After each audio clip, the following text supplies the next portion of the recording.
Let us start streaming, and here we go. We are live on YouTube for a minute before the podcast starts on blogtalkradio.com/liberaldan. If you need to make sure to subscribe here on YouTube, make sure to like the video as well, because all the cool people are doing it, and we want to make sure that this starts trending and that everything, we want to make this account to be as good as possible, help support the podcast. If you can't become a Liberal Dan Radio Patreon, at least you can subscribe to the channel, like the podcast, like the video, and share it with your friends. And we are going to be starting in a few minutes, so looking forward to getting that done, just making sure all of our settings are proper. I got my No Malarkey shirt on because, Your show will go live in 5 seconds. 4, 3, 2, 1. Using gerrymandering, voter suppression, and other nefarious tactics, the Republican Party has manipulated our electoral system to maintain as much control as possible despite being a party in the minority. Liberal Dan Radio seeks to change that, and I need your help in doing so. Liberal Dan Radio has partnered with Levelfield to help us use tools that are typically only available to big money donors. When you go to stopthecoup.liberaldan.com and make your contribution, it will encourage other voters to reach out to their legislators to pass legislation to stop gerrymandering and voter suppression, and target elected officials who refuse to protect the vote. Every eligible voter should be able to cast a ballot, and that ballot should have the same power as everyone else. I can't do this alone. I need your help. So please go to stopthecoup.liberaldan.com and make your contribution today. That's stopthecoup.liberaldan.com. stopthecoup.liberaldan.com. Political advertising paid for by Levelfield. Contributions are not tax deductible as charitable contributions.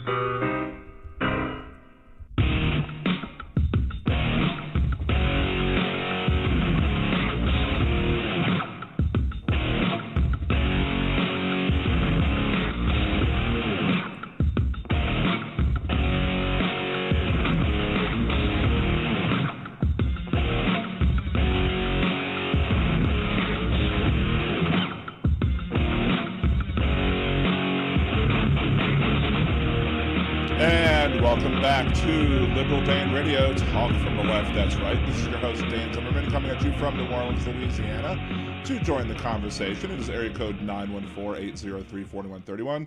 That is 914-803-4131.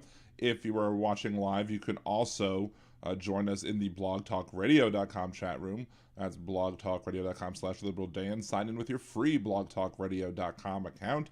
Go to the episode page, look at the bottom, and the chat will be there, and you can leave comments and questions there. Also, we are live streaming on YouTube, youtube.com/liberaldanradio, if you want to see, my beautiful face and, taste the subjective, I guess.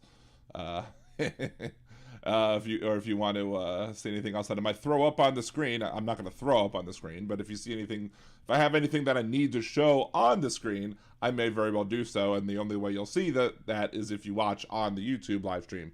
So you can leave your comments and questions there as well. Please remember to also make sure to like the video and subscribe to the channel to make sure that you can get updates whenever we go live, especially when it comes to every podcast day, 8 p.m. Central, here on Wednesdays, 8 p.m. Central, blogtalkradio.com, and on youtube.com/liberaldanradio. If you're listening after the live podcast, you can always leave your comments, questions, concerns, etc. over in the show thread at liberaldan.com. Respond on Facebook at facebook.com/liberaldan. Reply to me on Twitter at liberaldanradio on Twitter. And of course, there is the comment thread on YouTube as well, where you can leave your comments as well.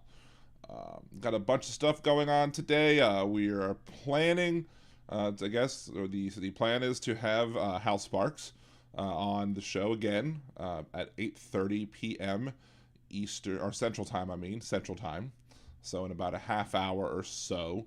I'm looking forward to that, as long as the weather cooperates. And why would the weather, be a problem for a podcast? There's no rain delays like in baseball, right?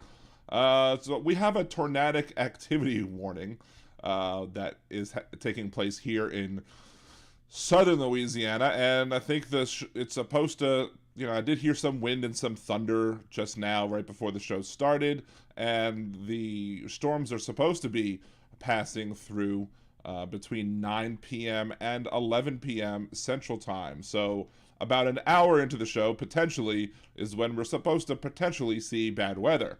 So for some reason, my stream goes dead, and whatever. It's either because Entergy went out and I have no power, or Cox went out and I have no internet. Because Entergy and Cox Communications both stink, the odds of me losing one of the two utilities that are needed for me to do my podcast increases exponentially as we get storms rolling through. There are times where I've lost power before the storm even hit.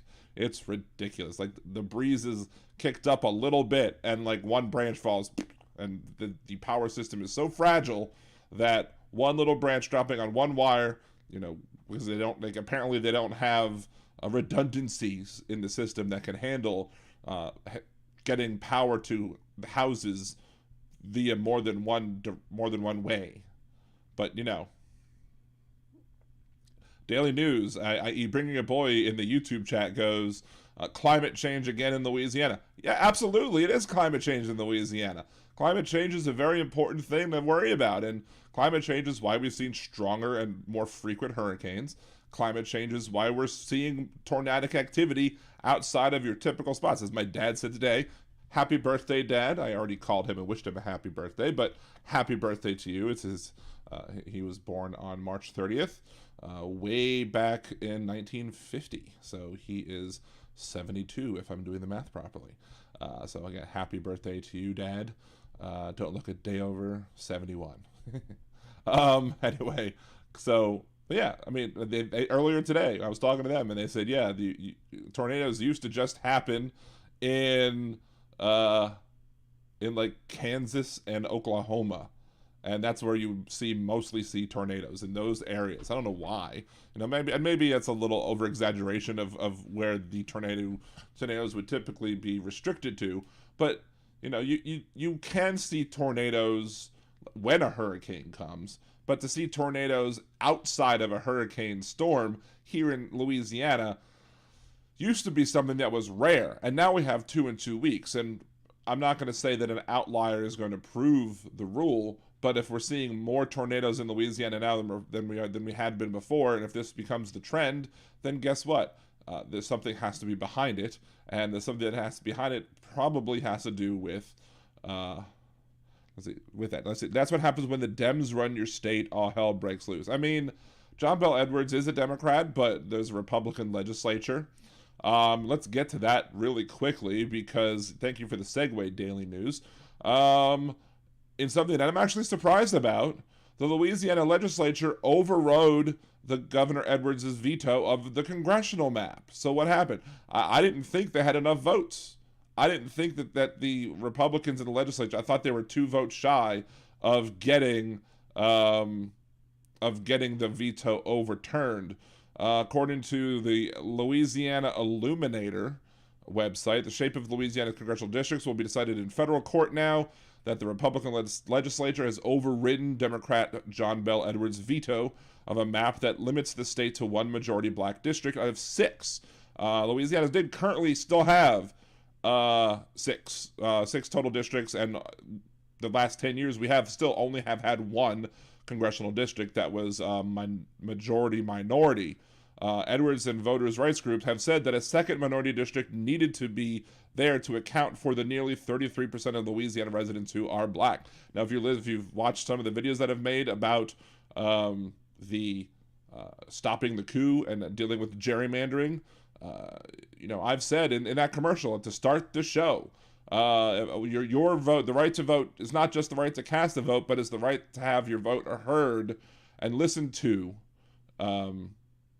by, and have the same power as the other people. Now, in Louisiana, that's not the case. White voters have more say than black voters proportionally in Congress, because Louisiana's black voters are all shoved in to Congressional District 2, which just runs up the Mississippi River and basically tries to shove as many black people into one district as possible. thus allowing the Republicans to win all the other districts. This also harms Democrats versus Republicans. Louisiana Democrats are also about 33% of the state, and we should have 2 seats in Congress. Now, this could all be fixed if we just moved away from the archaic idea of congressional maps and moved to congressional slates of candidates, where a state, could elect slates of candidates and people could run as a slate instead of in a district, and you could let the people decide who they want to vote for statewide.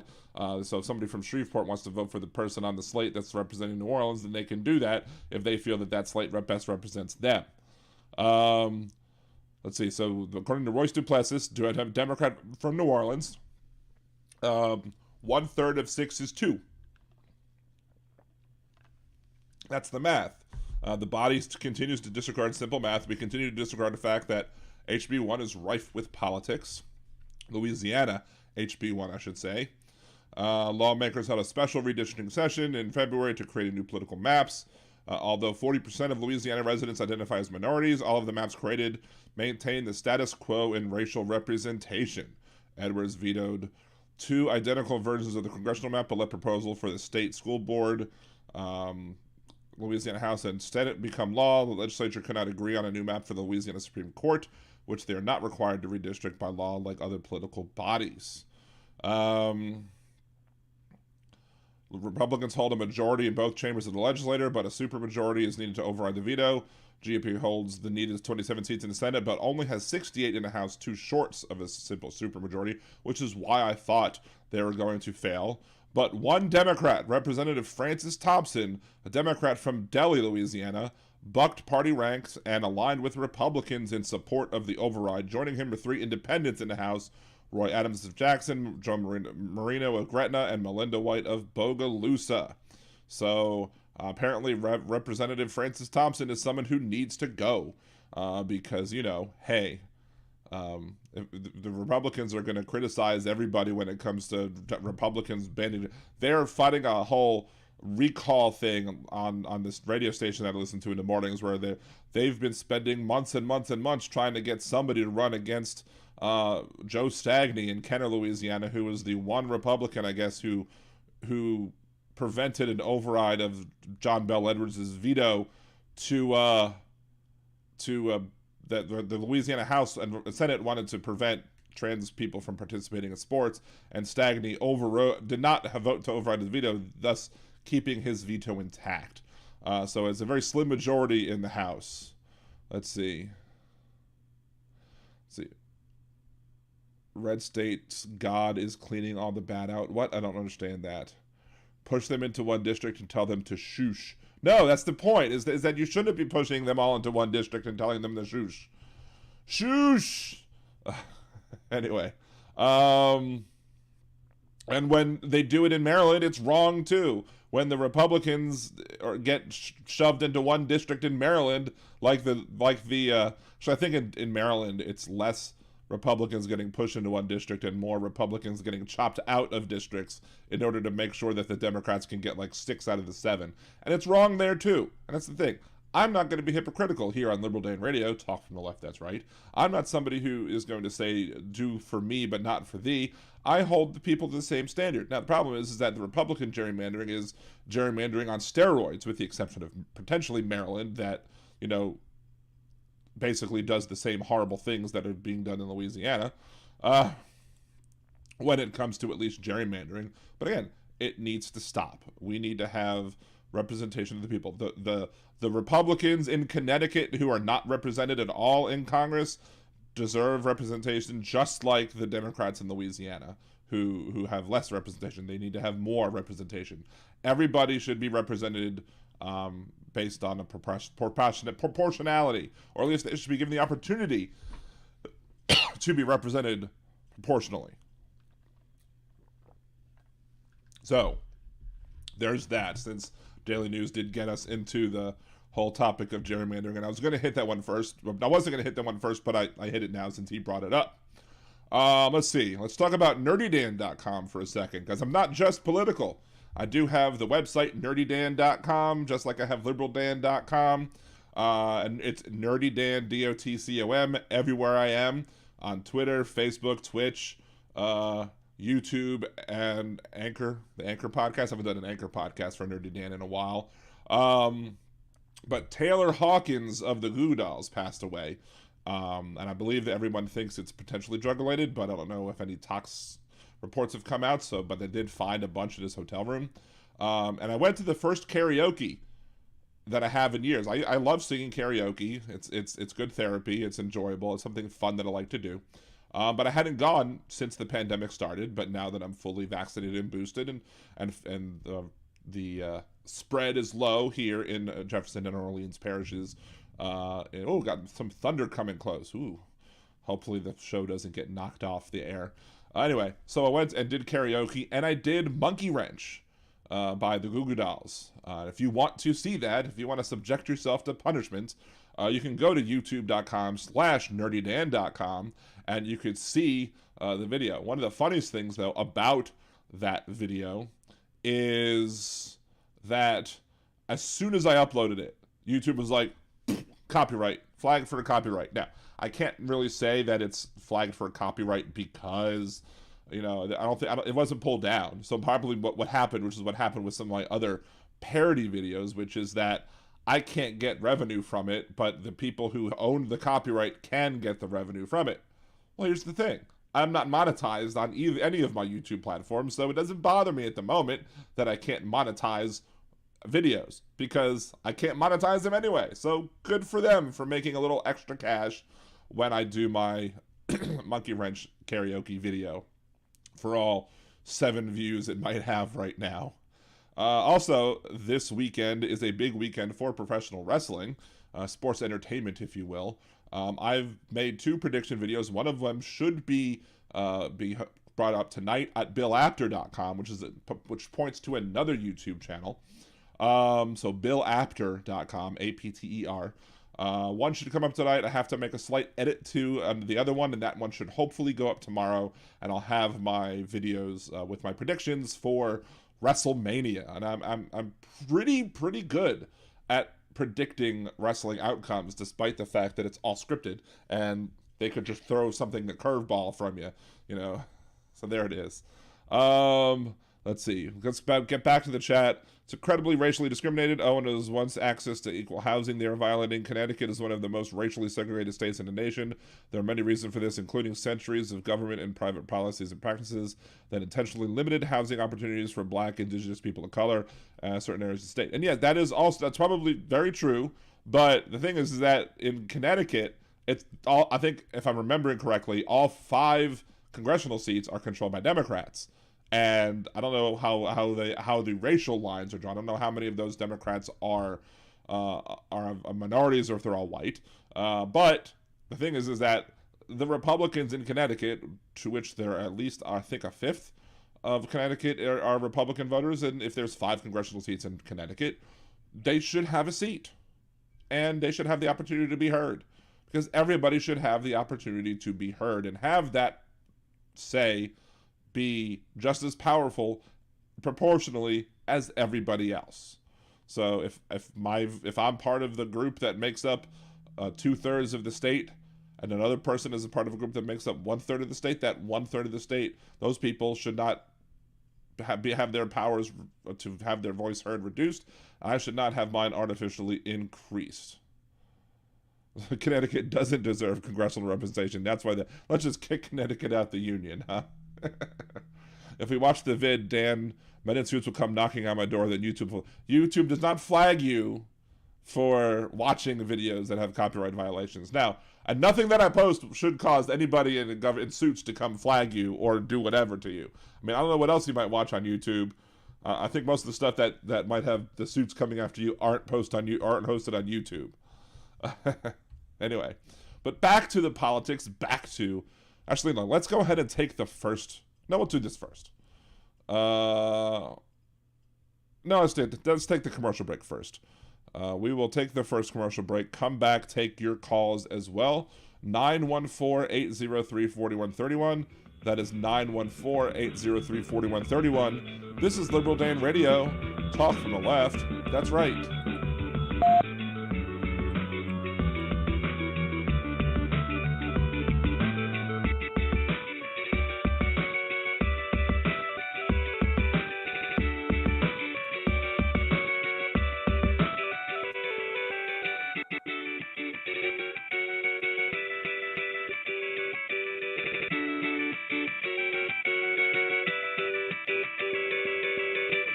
Are you planning a trip to Disney soon? Do you want help avoiding spending mistakes and making the most of your vacation? Then check out Budgeteers.com, a new site devoted to helping you get the most mouse for your money. What kinds of tickets should you get? Is the dining plan a good deal for you? Should you stay on grounds or not? Should you buy park hoppers? Many other sites are filled with information about what other people like to do, but Budgeteers is geared to help you make the best decision for you. So check out Budgeteers.com or go to YouTube.com/Budgeteers and help make your trip the best it can be. Budgeteers.com is not a travel agency and it is not affiliated with the Disney Corporation or any of its holdings. In a world gone mad, one progressive will do a bad movie trailer guy impression to get you to listen to his show. There's only one thing that I like better than the Liberal Dan Radio Minicast. Alright, Bill, that's enough of that. On the Liberal Dan Radio Minicast, you will hear an honest discussion of the day's issues, with some personal bits in between. You might even hear what the other side has to say, sometimes even in their own voices. So become one of the Liberal Dan family, because family means no one gets left behind or forgotten. To hear those bad impressions and more, tune into the Liberal Dan Radio Minicast. Talk from the left, that's right. And I think to myself, what a wonderful show. Yeah. If you enjoy Liberal Dan Radio, there's many ways that you can support the show. You can subscribe to the YouTube channel. You can like me on Facebook or follow me on Twitter or TikTok. And you can become a Liberal Dan Patreon. For as little as $3 a month, you can get a shout out. Higher levels get the opportunity to vote on what I do next on the podcast, the minicast, or on YouTube. You can even buy commercial advertising or sponsor bits. So go to patreon.liberaldan.com and support the show today. Hey there, podcast listeners. This is Deminox, host of The World According to Knox. It's time for Season 2, where I take you on another trip through my world. The world of movies, video games, pop culture, and more. Relate them to the world around you. Don't forget to leave a question for Marscat, and find me on Twitter by the handle XDeminox. That's the letter X like X-Men, DEMINOX. Now enjoy the rest of your podcast.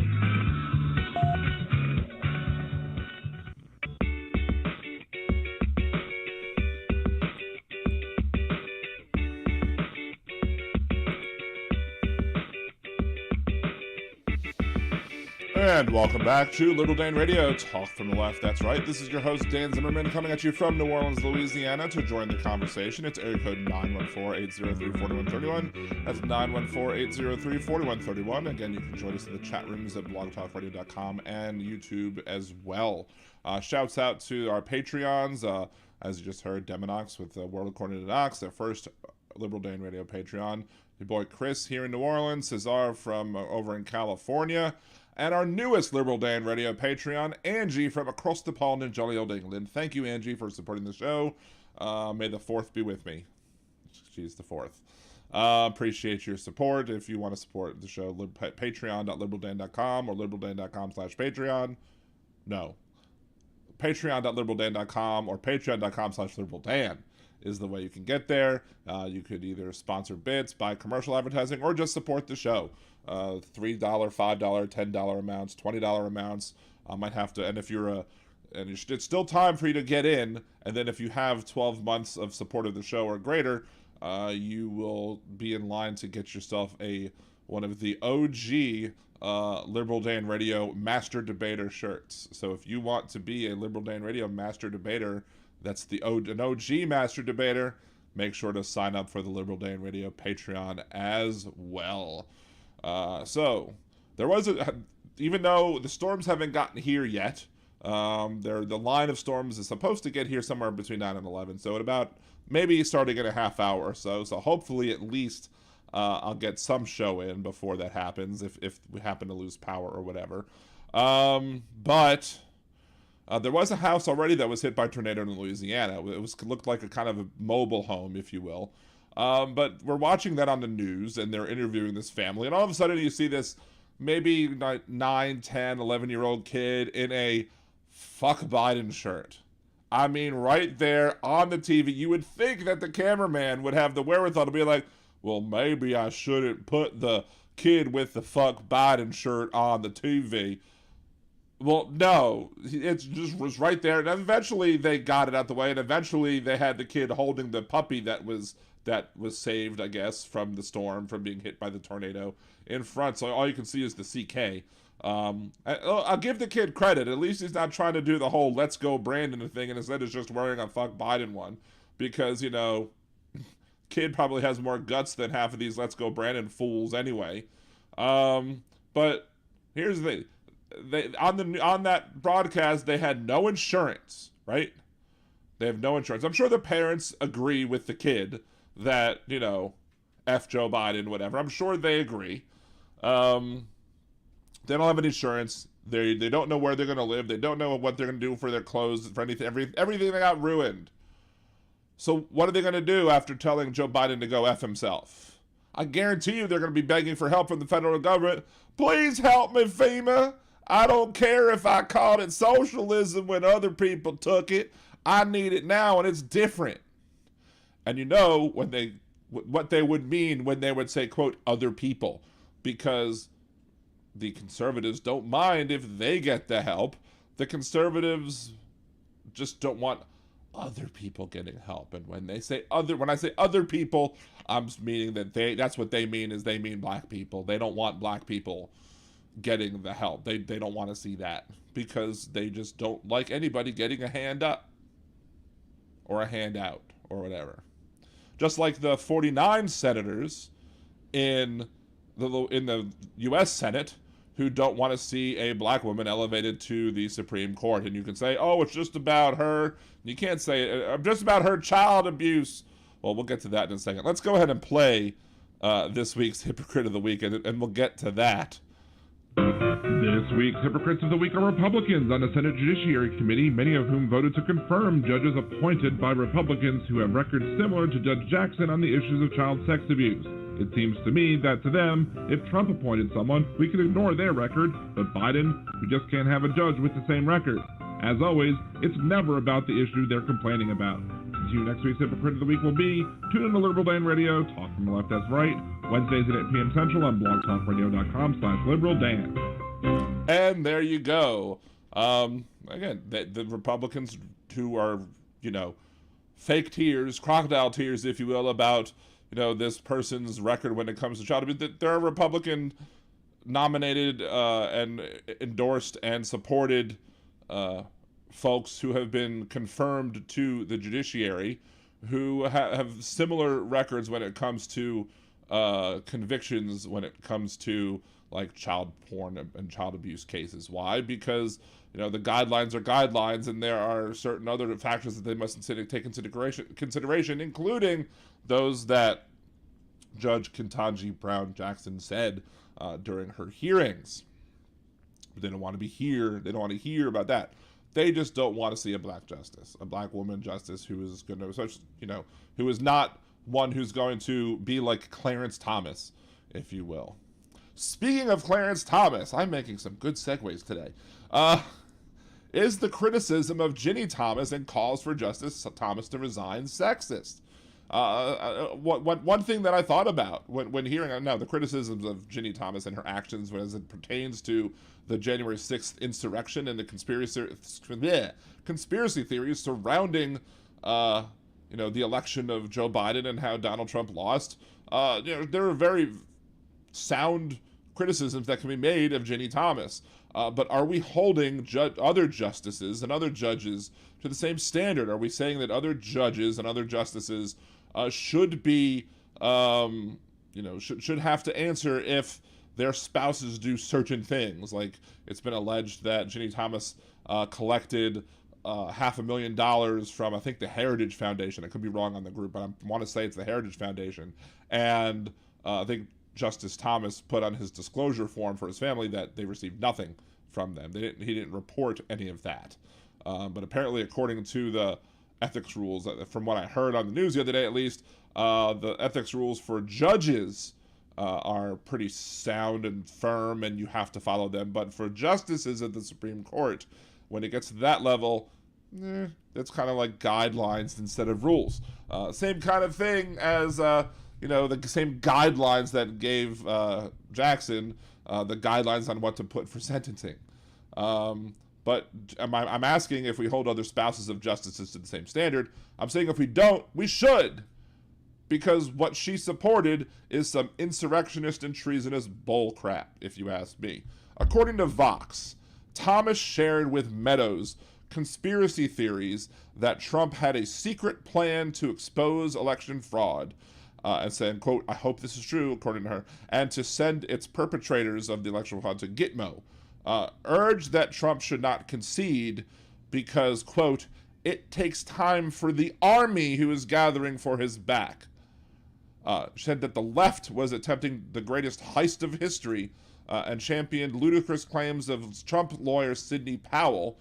Sounds like Sidney and her team are getting inundated with evidence of fraud, supposedly, and complained about being disgusted that Vice President Mike Pence was going to approve the results, and called his failure to act, even though he had no authority to act, as, quote, the end of liberty.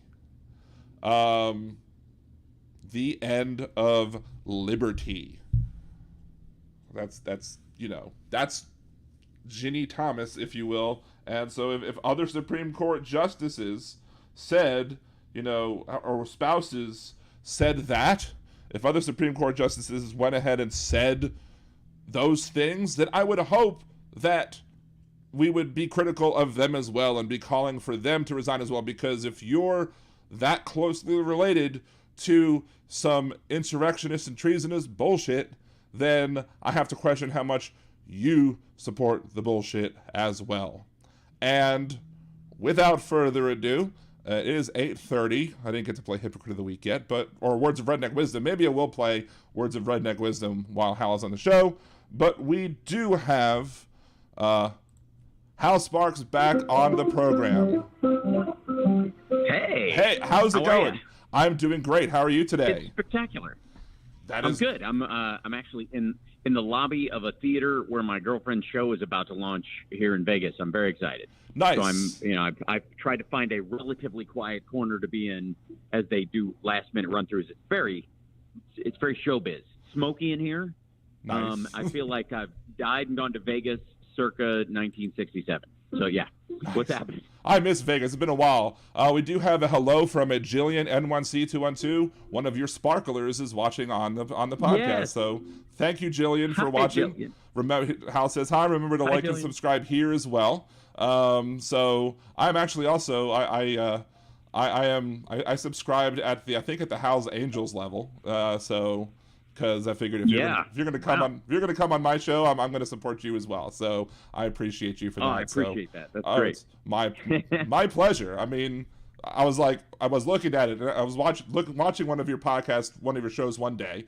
Infotainmentwars.com, by the way, for everybody who's watching. If you're not aware, go to infotainmentwars.com. That'll bring you to Hal's YouTube channel and Hal Sparks Mega Worldwide. That's right. And all of a sudden I was there for a month and I got like a free super chat. I was like, ooh, I like free things. I mean, I paid for it, but it was just a little bonus thing that I got. I was like, nice little surprise. So you too can become a sparkler or a jalapeno, if you will, if you go to Hal's channel as well and support him. That's right. So what is your girlfriend? I'm not aware who your girlfriend is. So what is your show? My girlfriend's name is Summer, and she we've been together for a long time. But she choreographs. She's a dancer. She's been working in Vegas shows and that kind of stuff for her entire professional life. She and her dance team won Star Search when she was 15. Oh wow! So yeah, she's been at it for a bit, and so she and her partner Jamie have a company together, and they created a show called Ladylike. And they're launching it tonight. They've had a couple of other shows, one of which I was actually in. I played guitar and kind of was stunt male in one of the shows before, but this one's new, so it's really cool. Which hotel is it at? It's actually not in a hotel. It's in the Mosaic, which is a theater like on the Strip and part of the walking area, and in the actual kind of main Strip. And neat. it's its own space. It's cool. Awesome. Yeah, it's been so long since I've been to Vegas. I need to go back. So, I do want to say, if for some reason, like I go dark for a second, I don't respond to you. Just keep talking, and I'll call in with my cell phone because we have possible tornadoes coming through the area, and I might lose. I don't think we're going to get hit by a tornado, but we might lose power or internet, so I might have to call back in with my phone. So if for some reason you hear dead silence, just do a little brief Mega Worldwide until I come back. So. Yeah, exactly. I'll just fill in. Don't worry about it. I got you covered. If I hear an air raid siren, I'll take that as my cue. Right. Or if you hear me get sucked out of the building, then just keep talking or talk as long as you want, I suppose. Welcome to the new episode of the Liberal Dan Show, a segment we like to call "Shelter in Place." Yes. Hunkering down with Liberal Dan, which usually only takes place during hurricane season, but climate change isn't real or anything. Right, exactly. There's the nice thing is we'll all get to sample climate from all over the globe. Yes. Things the weather never used to do in your neighborhood are going to start showing up. Ask people in Seattle, they're seeing the sun for the first time, and they're like all of them look like snails that were crossing the sidewalk when the rain stopped. Did you happen to notice that New England Journal of Medicine stated or had a study and said that treatment with ivermectin did not result in lower incidences of medical admission to hospitals because of COVID-19? I mean, I was frankly so surprised when I heard that. Did you hear that? Oh yeah, no. Well, I mean, here's the obvious thing. Okay, so what is one of the worst parts of COVID-19? This is just my own logic play. It's that your immune system overreacts. That was part of the lung damage that went to it. Was that people, it was triggering. That's one of the things that makes it very dangerous, right? Well, why do some people's, not everybody's, but why do some people's immune systems overreact? Well, they're under stress already, and that's why immunocompromised people are in danger of being harmed by it more than others. But other people who have worms might also be in a constant state of some form of inflammation that would trigger a worse response. So anybody who tells anybody else that I took ivermectin and it got me through COVID is simply telling you they had a massive case of worms and needed treatment for it for years. And whether or not they would have gone to the hospital for COVID is sort of immaterial at this point. You're talking to a nasty, nasty person with a bad case of worms, because I doubt they didn't go right back to where they got the worms and get them all over again. So there you go. Probably, yes, right, yeah. So that's the fascinating part to me. It's like anybody who's like, I took ivermectin, it worked great. I'm like, oh, because you had worms? Right. No, I had COVID. No, you also had worms. Right. Why would you think that? Because it only helps with worms. That's why. And if it made you feel better at all, it's because you had massive amounts of worms, you disgusting man. Yes. And I love how everyone complained when we were calling it horse dewormer, because I was like, well, are they going to the animal supply stores and buying the horse dewormer? Yeah. Well, then you're taking horse dewormer. Yeah. By the way, we're the snowflakes, and they're and we're overly sensitive. But, just for the record, just remember that. Right. Yeah, but these folks are they're tough as nails, and they're frontier people, and they can take anything, and it's just a joke. But the minute you say horse dewormer, because they're taking stuff that is actually used to deworm horses, even if you're taking the human dose, you're still taking a dewormer. You have worms, dude. It's okay. Just tell the world you have worms. There's no shame in it. We're not going to be ableist about this. Right. Just Alex Jones, just admit to everyone that that's why you're all bloated and weird looking. It's not that you're overweight. It's you have worms, and it's okay. Kids get it in the country. I grew up in Kentucky. A lot of people had worms. It's no big deal. Right. Demonox in the chat goes, I'm not a sheeple, chugs horse medicine. So. Right. If you do, there is I think one of the contraindications of the mectins is oddly having larger than normal mouth movements and going Wilbur. But other than that, you shouldn't notice any changes. Yeah. So I know you were watching this as well as I was when they had the hearings and they had the one of the guys from the FBI cybercrimes, and they were Gates was talking to him, and Gates held up this tiny little thing and called it and said, I have the laptop and I want to put it into put it into Right. the record. And I'm like, that doesn't look like a laptop to me. Maybe he meant he Yeah, had there is no laptop. Right, there is, because there is no Yeah, there laptop. There is no laptop. Okay, Never was. It was always a doubled hard drive that Rudy went to Ukraine where the Russians were selling this fake hard drive thing that was like half emails they got from Hunter's real phone and half stuff they got from Burisma and a bunch of like deep fakes and mixed stuff and garbage. And that's how they work. That's how they've always worked. It's not even surprising.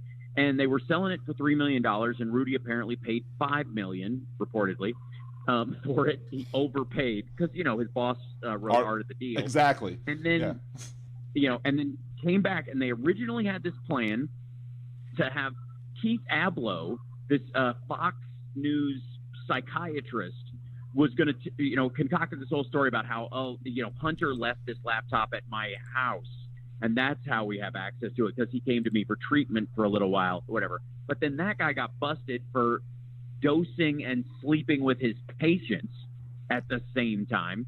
And so that threw that out the window, and hence the magic blind repair guy who can only see 4 inches in front of his face, but recognized the Bo Biden sticker, had to look at it, made multiple copies, gave the but he's got a photocopy of a picture of another copy of a drawing of a receipt that, he can show that proves that he had the laptop. And then he gives these hard drives to Rudy Giuliani, and there were 4 of them. Rudy talked about there being 4 of them. Then Rudy started talking about there being 3 of them, and all of a sudden Matt Gaetz had one.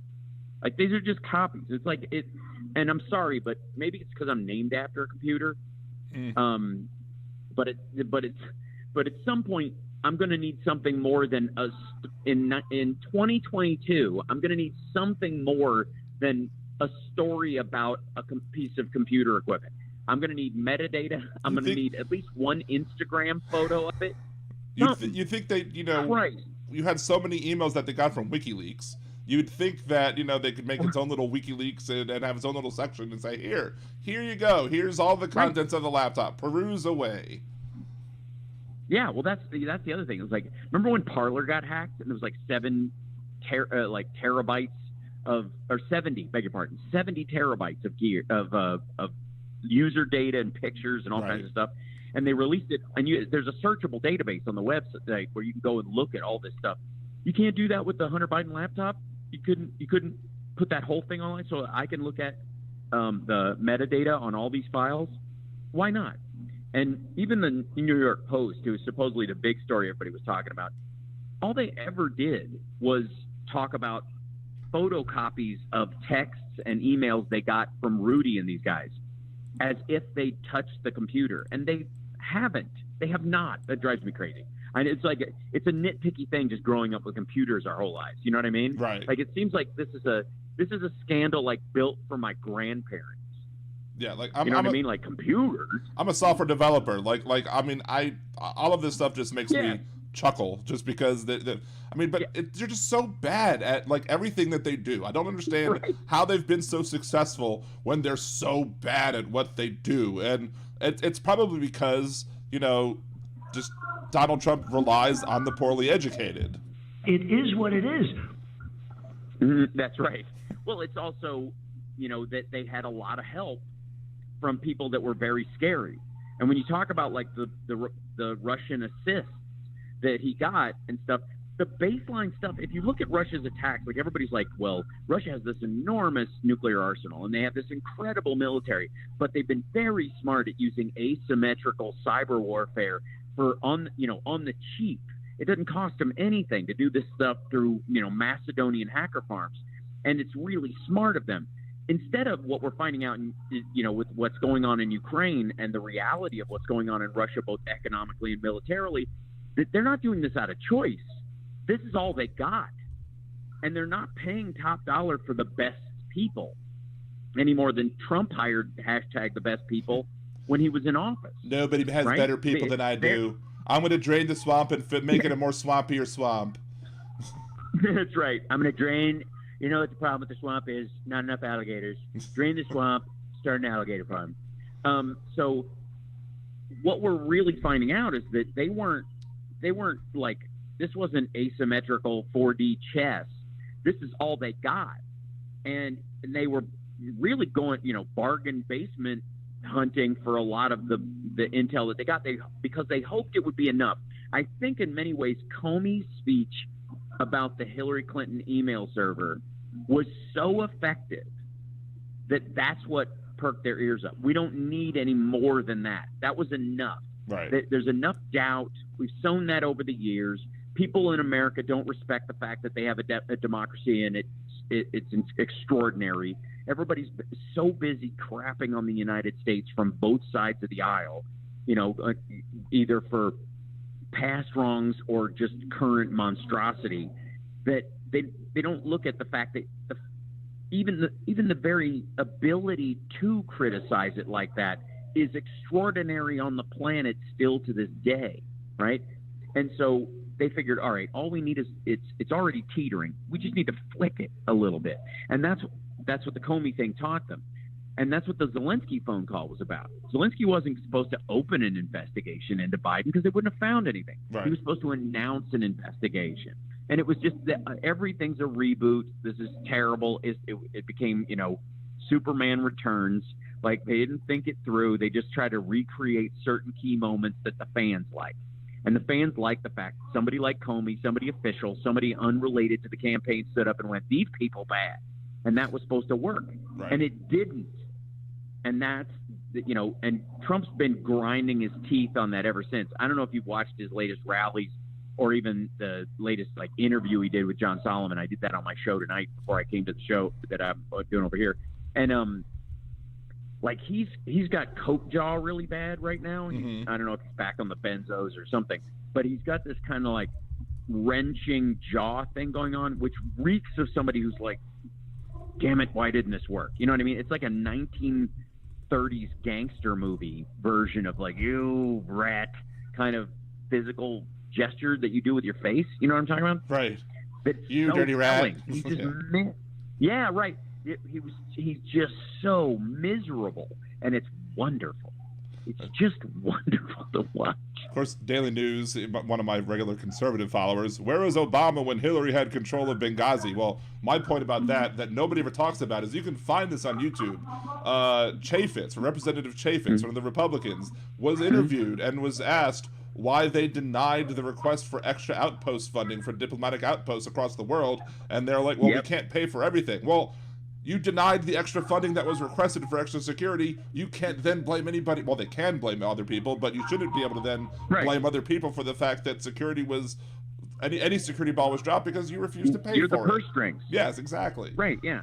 It's terrible. And especially when you're in a situation where you underfund something, specifically dealing with security, and by the time, when something really bad goes down, the people that are there really only have one recourse, which is to retreat, pull back, or hide. Right. You can't, there's no extra force that you paid for that comes in at the last moment. There's no safety that, no ripcord they can pull to protect themselves because you funded that away.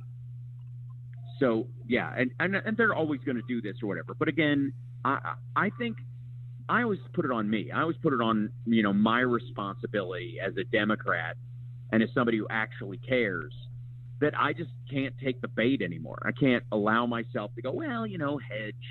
It's, sometimes it's no. These people have no interest in governing. Anybody who goes, I'm a small government conservative, you're like, you just want somebody else to be able to take over this place because you view it like a renter. Well, and one of the things, though, that I love to do, sometimes some of the things I don't even spend extra time talking with the people about. Because, for example, they'll be like, well, Trump said that there was no collusion with Russia. We're like, all right, well, what about when Trump begged Russia for help with Hillary's emails? No, he didn't. I'm like, yeah, he did. Yeah. Here you go. Here's the video. 30 seconds on YouTube. Learn. Yeah, well, he was just being sarcastic. But then today, or yesterday, he does it again in that John Solomon interview that everybody's talking about. He's like, I bet he still has that stuff. Why did the mayor of Moscow's wife give the Bidens $3.5 million? It's like, he didn't. Rosemont Seneca invested it for. It's like saying she took out an IRA, and you're like, that guy's name is Ira. Clearly, he got some of the money. His name is Ira. So he must be Jewish, and I love Jews. What was the whole thing about? He loves it when Jews take care of his money, But he's not anti-Semitic. He just promotes, ethnic stereotypes. That's, My daughter married a Well, it's Jew, not so that I can't hate Jews because my daughter married one of them. It's impossible. Right. Yeah. My grandchildren are technically Jewish, therefore, and I treat my other kids so great. Right. like I'm so self-serving that obviously my children matter to me and my grandchildren matter to me. Like everybody around him is a human prop. But the classic story of him going into his own the accounting firm that was dealing with his projects, and there were too many black people working there. Right. And he said he wanted the people with the small hats counting. Right. Like, just come on. I think someone said that Donald Trump with his 3 children and 2 asterisks.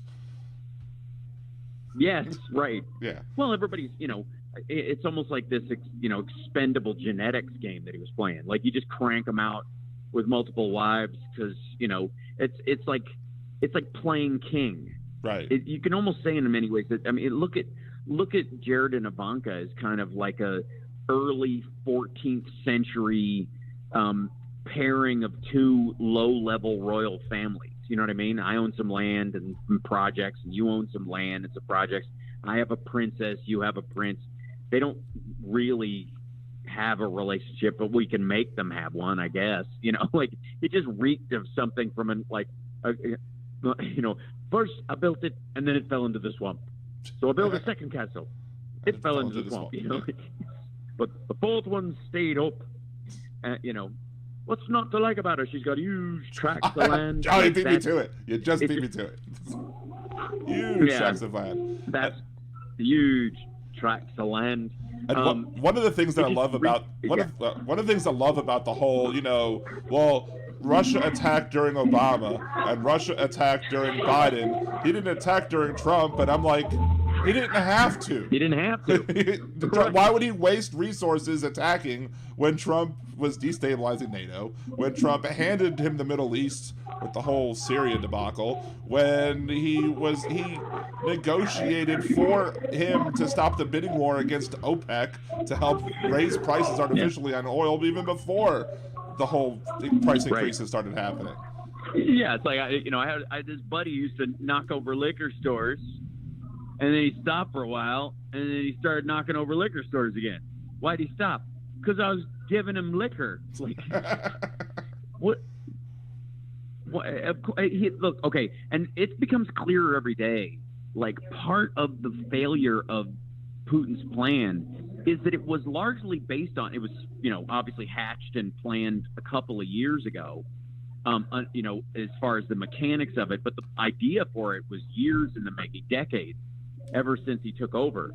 But Trump was an integral part of that, and the idea is that he would go in there, stiff-arm NATO, lower their output. He literally said in that Solomon interview, which I don't know that anybody points out, like he was talking to NATO nations, and they're like, you won't protect us if Russia attacks, if we don't pay up? And he goes, nope. And he goes, and some of them did, some of them didn't. And they're like, no. NATO is a full alliance. Article 5 is everybody or nobody. It's all, all for one and one for all. And if you start picking them apart, that's the destruction of NATO. That's what he was doing. Right. That was his job. He had one job, and he fucked it up. He's, that's what he does. He literally, Trump, all he does is you give him a mission and he will screw it up. And I think Putin had this plan that, like, okay, NATO's on its heels. They don't like each other. We're feeding oil and gas to Germany. They need it. That'll peel them off. They're one of the biggest funders of NATO, and if they're not feeling it, that's enough. If Trump undermines everything and he takes those troops out, they'll feel scared that we're gonna do something for real, and that'll be enough. And it wasn't. It just wasn't. And the reports were that Putin apparently thought it would take 11 minutes to take Kiev. Right. That's the kind of thing you think if you thought, A, Trump's going to be in there for a second term, he's going to stiff-arm NATO, slow walk the American response, and leave them without any arms. That's the kind of thing, like, that's the number they told him when Trump was still in office, right before the election, when he was calling Zelensky. Right. They're like, oh, dude, he asked him for a favor, and the dude's not going to do it. Perfect. We're like, they're not going to get the javelins. It's going to be another year of because he's going to miss the date to give them the materials, so they're going to have to put it in the next budget. So that delays it another year. That's plenty. then we'll start ratcheting up next year. That, I mean, it reeks of it, and it's so blatant. It's almost boring. Now, do you think that one of the things that, if you go like supposedly going back in time to when Ukraine split off and became its own country, and they had nuclear weapons, and part of the deal was that they gave up their nuclear weapons, but they're like, well, we'll do that, but you have to protect us. So they did that, and now we're not necessarily protecting them as much as they would want us to. So are we kind of violating the terms? Well, no, that's a different setup. Okay. So that was that wasn't like our responsibility. Okay. For you giving up. We're just incorporate you kind of into modern Western society, but it wasn't. It was simply that we're not going to aim anything at you if we end up in this. And this was still a ratchet up of the actual, the Soviet Union transitioning into Russia. It was falling apart. And by the way, it's going to. Right. Russia's going to, in its current form, will divide up into 3 more countries. Moscow and St. Petersburg and that area will be like what we think of as Russia. And then huge chunks of Siberia and other places will break off into these other like wasteland republics of something else.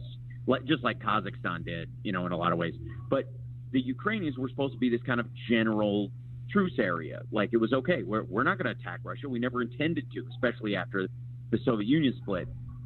Once, in 1997, NATO and Russia signed this founding agreement, which everybody conveniently ignores, which was Russia and NATO agreeing to a certain set of principles. One was the right to determine your own security and the means for that security for yourself. All countries, including Ukraine. You can join NATO or not join NATO.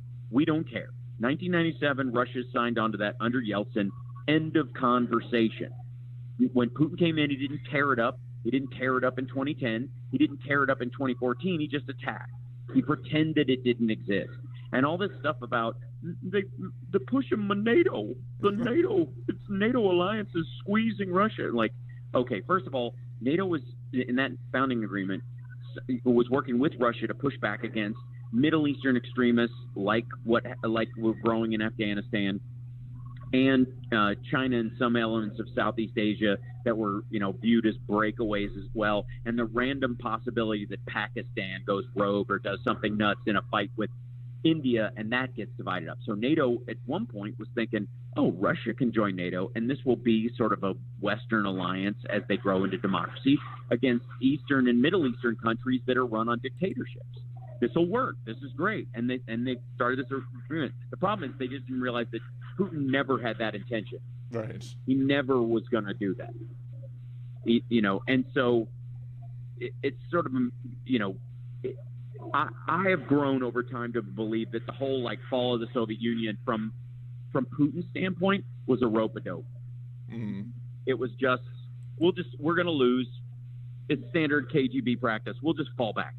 We'll just pretend we've got you guys won, we lost. We're going to play nice, and we'll build some money up. We'll build some industry up. We'll build some gas pipelines up, and we'll fund our military with this money. And that'll help us out. That'll clear the way for us. And and then he sees this as the snare. You have to pull it at some point. You can't lay it out there. A squirrel's not going to buy it forever. And he missed. I don't know when his window would have worked, but maybe 9/11 threw it off. That this should have happened sooner. Maybe without 9/11, they tried this in 2006 or something like that. But from a geopolitical strategic standpoint, garbage. I mean, it was always dumb, but it might have worked when we were like, hey, welcome to the world of nations. You know what I mean? Because everybody, after they tore down the wall, they're like, see, we can all be friends now.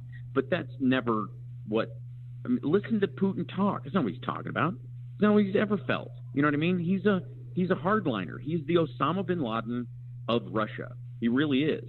He's a purist about this stuff. The good thing is, and why we should feel very, very lucky, is that he doesn't care about the Russian people the way Hitler cared about German bloodlines. He just doesn't. Right. If he did, we'd all be in deep shit. Like the world would be in, it would. I mean, we'd be this close to a nuclear Armageddon for real. But he's a businessman ultimately. He wants the land. He just wants his land and his money. It's much more mechanical. Yeah, exactly. Luckily, because if it was really about, if he was like that, the general in Spies Like Us, the evil American general is like, you would destroy the world if it would preserve the American way of life. You're goddamn right. I will destroy the world to preserve the American way of life, which is, by the way, another bullshit trope, but it's more an identifier of how the Russian, KGB, GRU dudes view the world. Right. I mean, they have former KGB folks living here now who are like, yeah, I mean, this is exactly what we were expecting. I mean, they're talking exactly about all that. One of the things that I kind of miss about conservatism, though, I guess nowadays, is the whole thing that they, if anybody, if like a Democrat would have said anything about, well, shouldn't Russia get to determine having America has the Monroe Doctrine. Why can't Russia have its sphere of influence? Why can't they, and just trying to justify the actions of Russia taking, violent acts against sovereign nations? I'm like, if a Democrat would have done that, the Republicans would have flipped. But now the Republicans are bending over backwards or forwards, if you will, for Putin. Right. And I don't know if it's simply. I don't know. There's a big portion of them. Right. There's a big portion of them that view Russia as a Christian white ethno state. There's a chunk of those guys, not a lot of them, honestly, but there's what I would call the Nick Fuentes adjacent crowd, right? Who lean in that direction. Mearsheimer, besides being wrong all the time, has consistently some of the dumbest takes about NATO expansion nonsense. Like, we should just leave them alone. Like, okay, we are. And at no point was the United States muscling Ukraine into behaving, as a puppet state or any of that nonsense. But even if you wrote out this entire idea, and I don't know why anybody doesn't float this with Republicans occasionally, but they're like, well, I want to say friggin' Sargon of Akkad and all these right-wing talkers from both England and the United States are all talking about this as Ukraine was going to be a puppet state of the United States, and Russia was scared of that, so they want to make them a puppet state of Russia. And you're like, well, there is a huge difference between being a puppet state of the United States and a puppet state of Russia. If you're a puppet state of Russia, they just bulldoze you. They just take your stuff. Ask Afghanistan. We built schools as bad as what we did there was. What the ultimate result was, or at least the vain attempt at doing it, was to try and style a democracy, try to allow women to go to school, normalize, modernize, and try to moderate what was going on there. The Russians literally destroyed half of every town, half the villages, towns, and cities in the whole country, just destroyed them. Because the idea was, you see what we're going to do the other half? That was it. That's what they do. And so if you're going to be, quote unquote, a puppet of something, which would you prefer? The democracy that wants you to finally stand on your own, which is sort of parental, or a dictator who's like, I can't wait to squash you like a bug? Secondarily, they weren't. They were never a puppet state of the United States or the EU. They simply just wanted to operate as a democracy in the world. And Ukraine has the ability to become, quite frankly, bigger than Germany. They really do, because they have more resources, standing resources, than Germany does. They've got, every bit as much culture. They've got every bit as much tourism if they can rebuild some of the stuff. It's a ginormous country with a lot of people in it, with a lot of culture, and Germany knows this. It might have been one of the reasons why they were kind of tepid in their support, because it's one of the areas where it'll eat some of their lunch. Right. But it's still just ultimately going to be among France and Germany and Hungary and, Lithuania and Bulgaria and stuff like that. It's not, but unlike Russia, which is we only exist for one purpose. We're oil and gas oligarchy, and with a giant gun pointed at the world. That's it. That's all we do, 100%. And there's not even a pretense that they do anything else, even to themselves. That's the hilarious part. Right. And I don't think I want to say this one to you, because I don't think I came up with this one until after you were last on the show. Was at the whole beginning, Putin comes in and he's like, oh, we're just a peacekeeping force, and I'm like, of course they're a peacekeeping force. They take a piece of Ukraine and they keep it. It's peacekeeping, right? Yes, right. Yeah. Right. We keep a piece of here, and we keep a piece of this, and we keep a piece of there. We're just keeping bigger pieces this time. Is all. Right. We want the giant piece of your country. The irony is that that's what,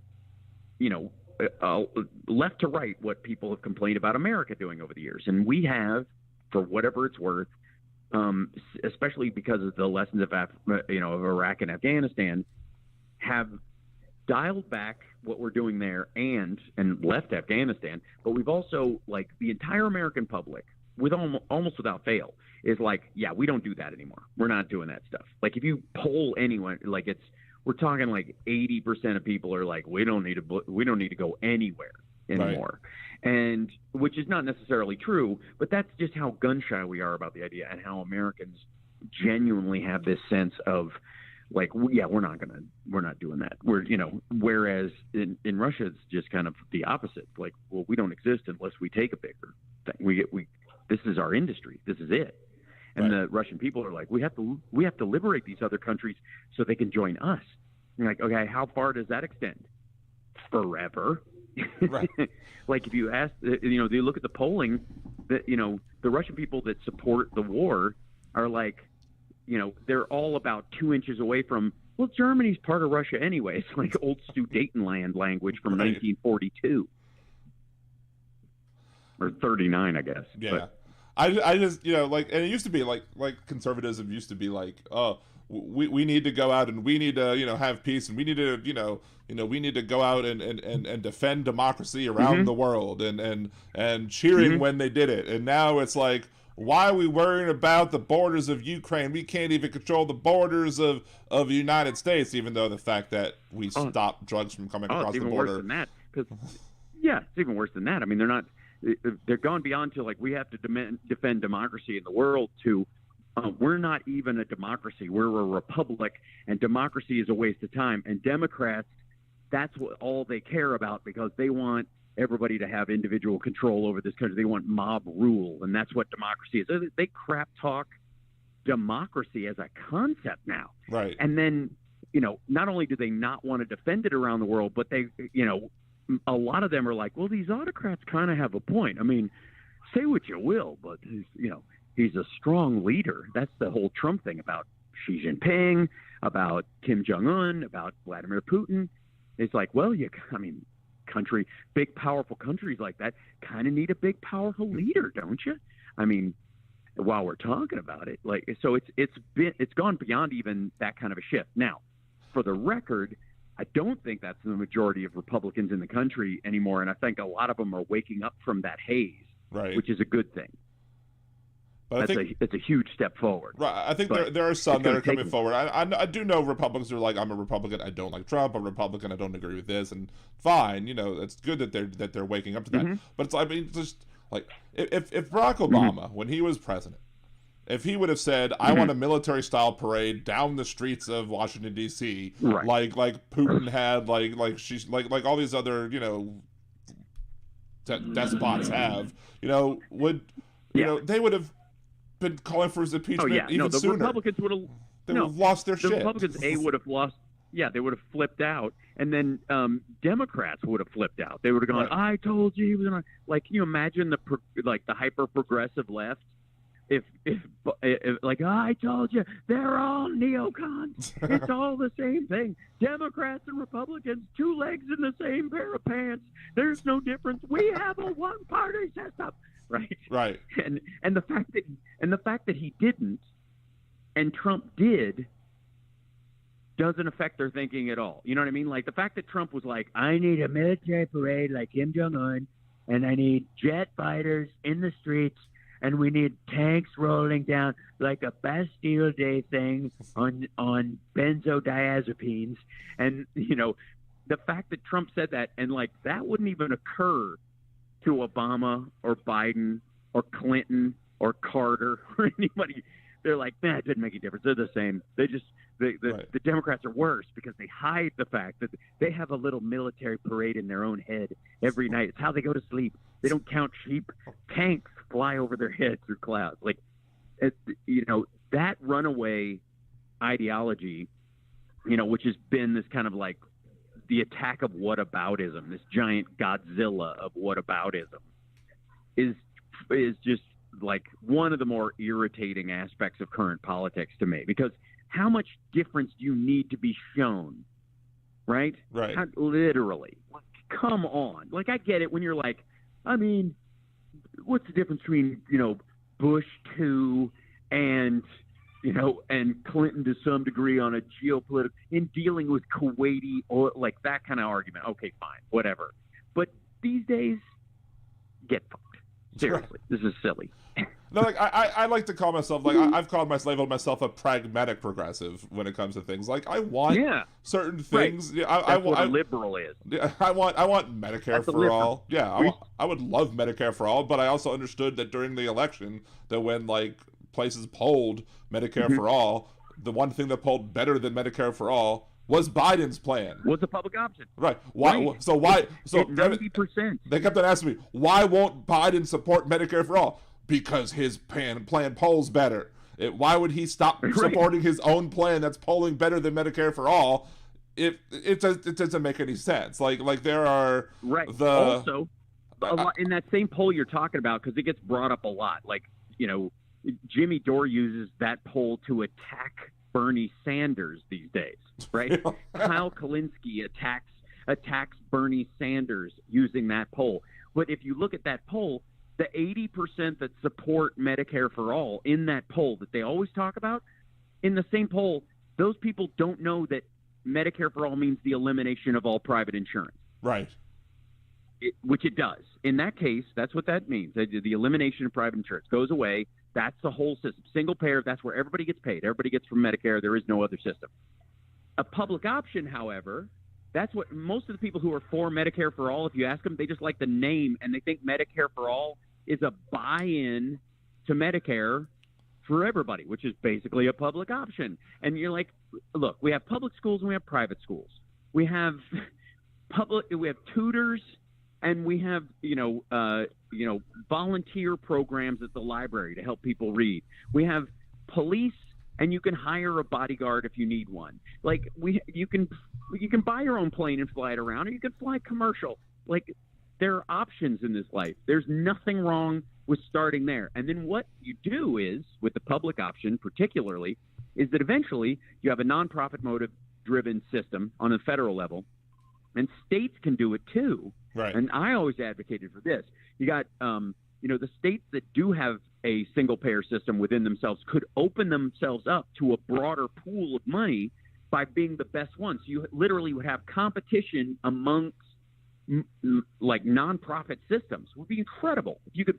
Let's say you live in Washington State. They have a single-payer system. They're for you that you can be a part of, a state-run nonprofit that benefits. The profits to it only go to help the needy, right? Or pay for roads or whatever the hell they use it for, schools, and just like the lottery or something. But Massachusetts has one, and it works better.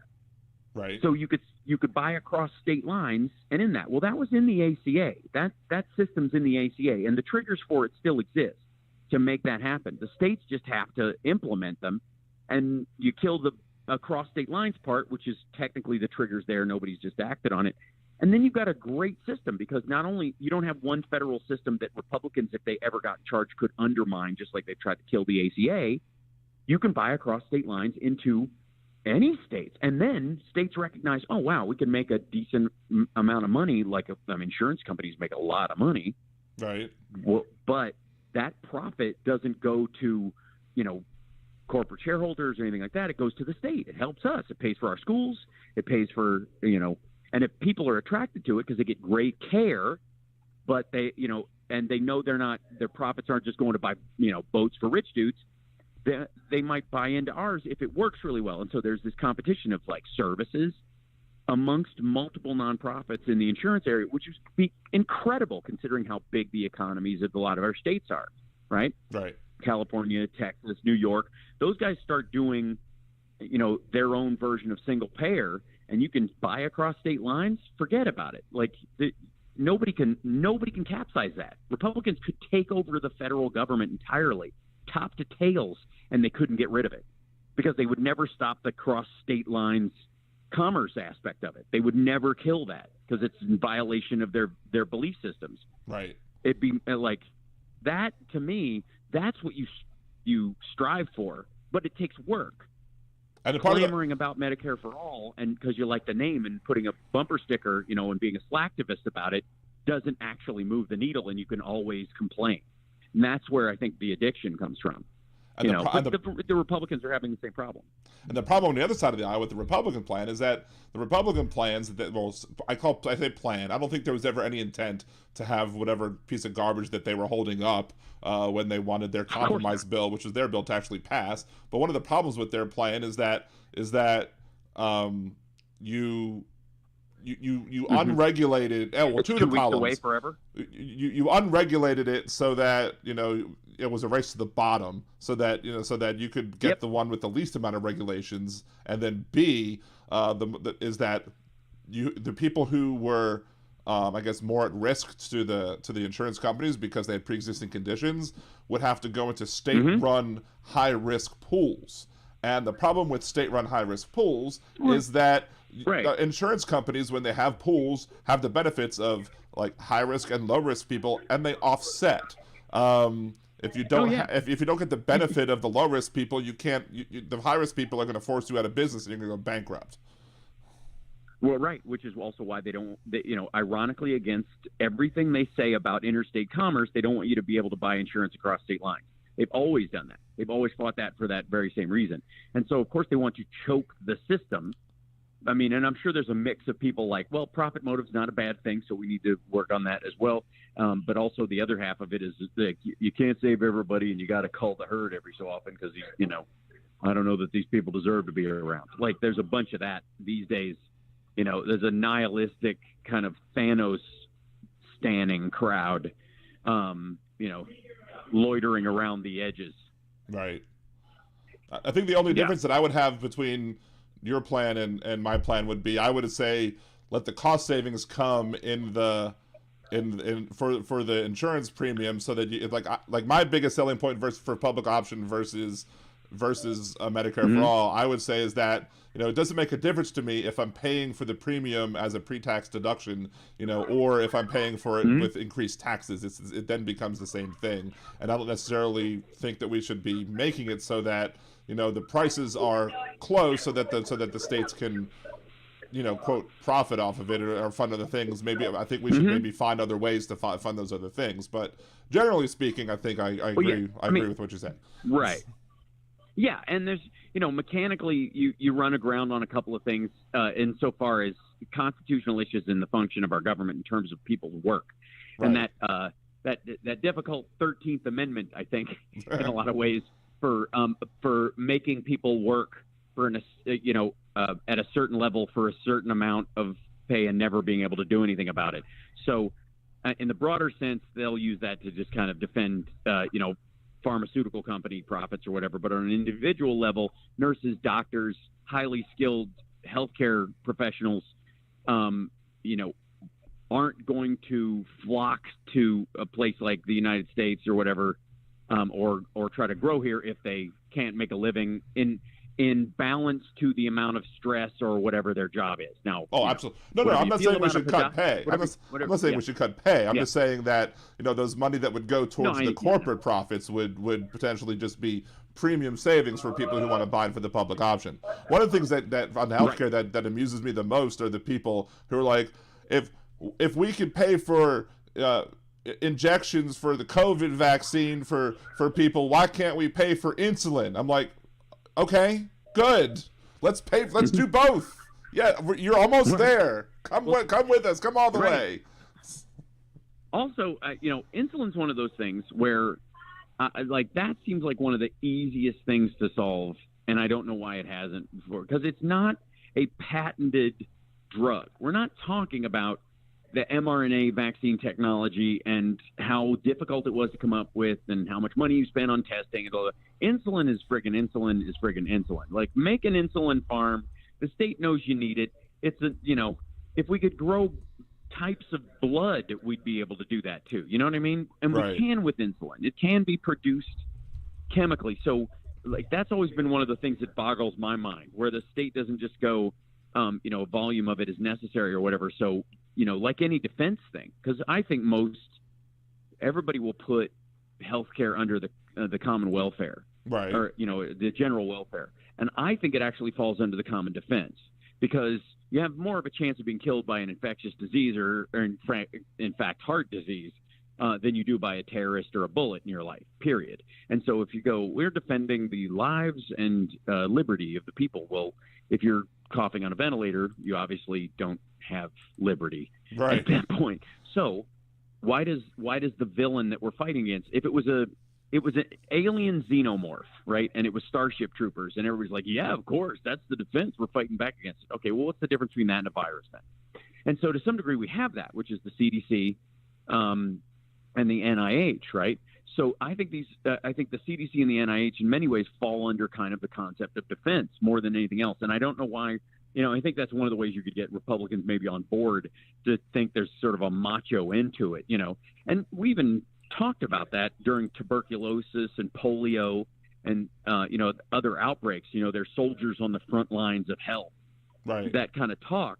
There was a reason for that because it was a way to gin up support for getting the polio vaccine everywhere, and not looking at it as like we're just handing out sugar cubes so kids don't get wobbly legs, which is how you get the public to take it seriously. But that's again another. It's sort of part of the messaging overall. But the reality is that if you can get a public option and there's room to actually have it available where people can buy into it, and I think there is actually room for that. We're going to need more senators. Which we got to get. Right. But you get to that point, you don't even need that many. You do 5 and you keep the Romneys of the world. He comes from a state originally that had a public option for that state. So he'll vote for it, the availability of it, especially if it has the seeds of people buying into his old state's stuff, right? Right. And buying into it doesn't necessarily mean that poor people have to come up with that. I mean, if you're poor, like I would say, like if what is it, the idea I think was 4 times the poverty rate you would qualify for poverty level, right? Yeah, 4 times the poverty level you would qualify for subsidies that would pay for your premium so you could get on the public option. So making it not just publicly available to people, but publicly affordable to everybody. Yeah. Right. Absolutely. Yeah. And then what you would find is that, quite frankly, since the government's either subsidizing it or giving it as a tax break or allowing, hospital corporations or pharmaceutical companies to write off greater parts of their profit stuff by taking in more people, especially if they're across the lower risk pool that lowers the premiums for everybody else. Because it's not that they get money from those premiums that, with that broader group of people, they just get a tax break potentially. I mean, we're doing it with sports teams, for crying out loud. Right. Do I care if we're doing it to save people from cancer? So if you have a situation where you can add more people to the pool, then I say go for it. Right. And one of the things I think that Trump tries to take credit for is the whole, I think he made, he tried to claim that, EpiPens and right. and the insulin costs would go down and would be cut severely. And I did the math on the show one day during when he said this, and it turns out I think it affected 0.3% of the entire population of the country. That's how many people were affected by his executive order. Yeah, exactly. I mean, and that's that's what happens when you have somebody in office who's doing it for the PR of it. And it does, and again, that is the distinction. And Democrats, for whatever their failings and however you feel about it, are all in the business of trying to make people's lives better. Nobody hits it all the time. Nobody hits it out of the park. Right.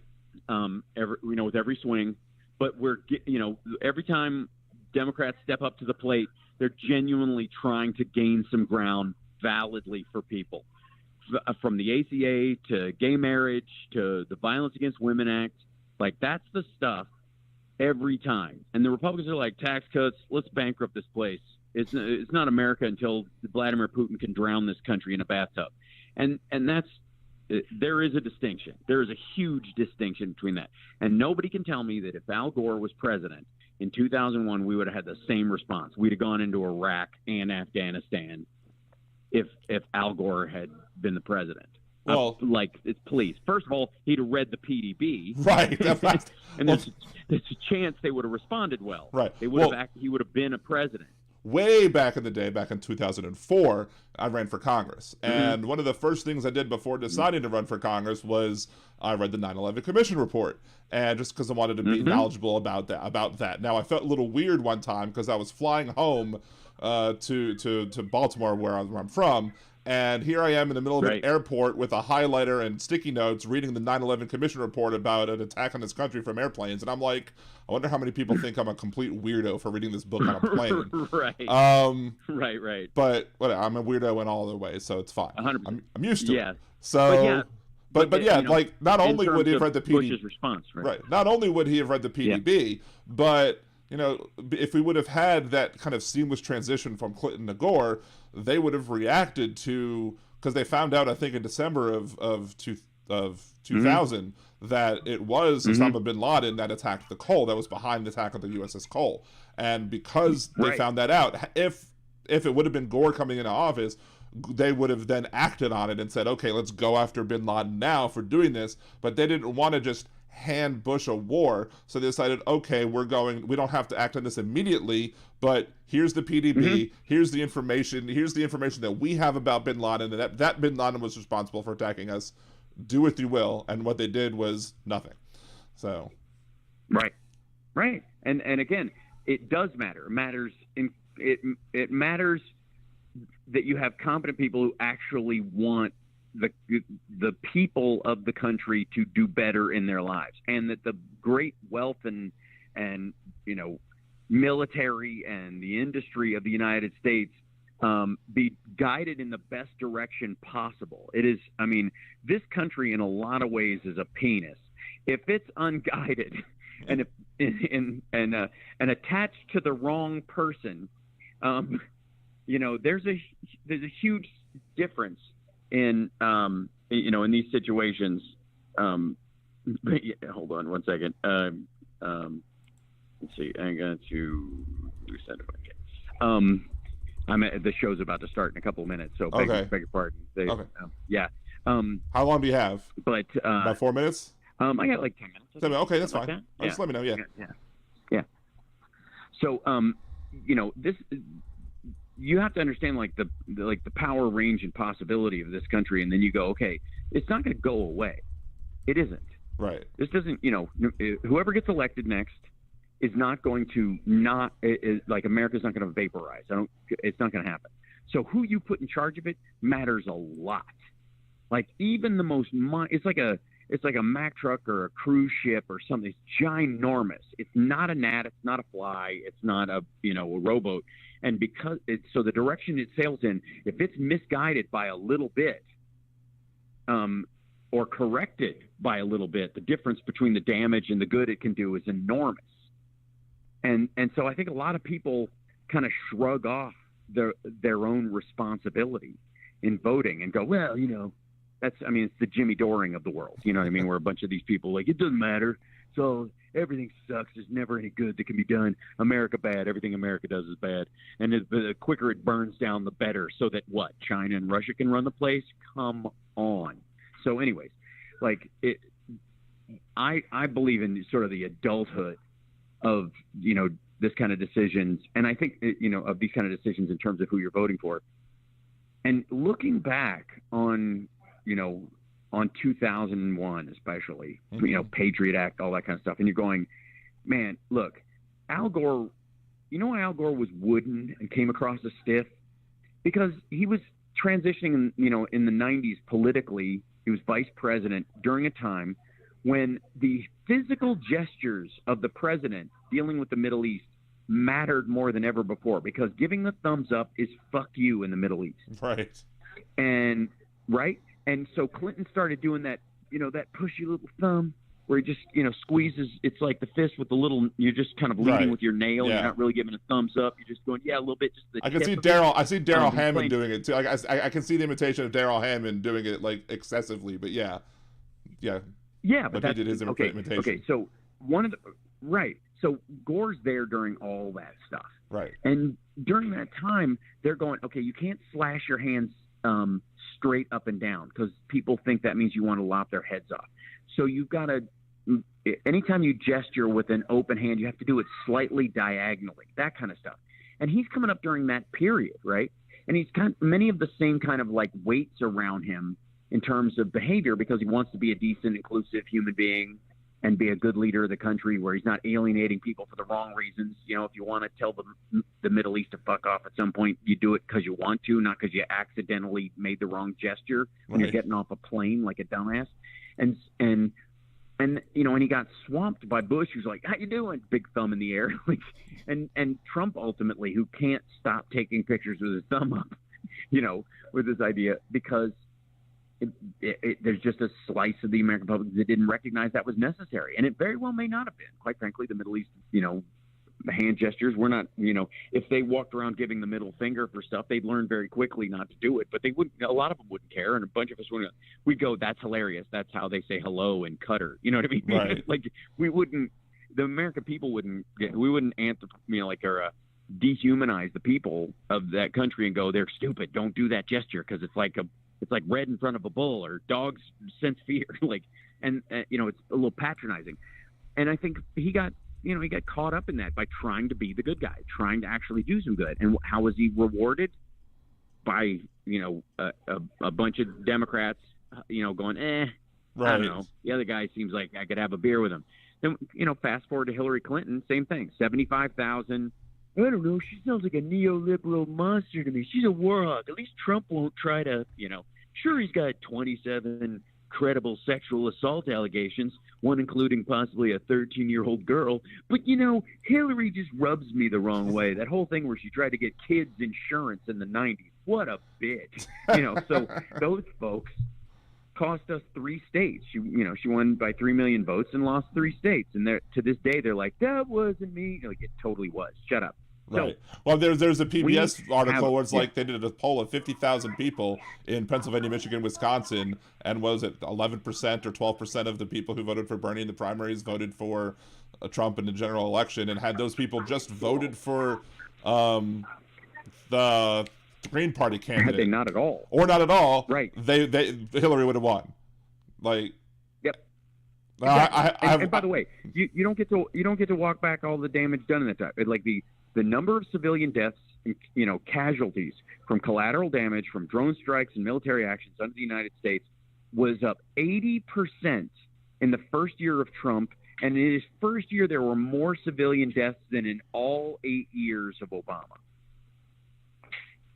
Like you don't shrug off that kind of consequence. Well, the conservatives love to say facts don't care about your feelings, but the conservative feelings don't care about facts either. Right, exactly. And the reality is that that's a fact. Like, what's the difference? 10 dead people or 1,000 dead people? Well, let me see. It depends. Am I one of the dead people, or do I know any of the dead people? Is that my criteria? I don't give a crap if I know them or not. The sheer number of each of these people is a human being, and my goal is to get that number down to 0. As a matter of fact, I would like to get it to -0, where we are, a mass exporter of life.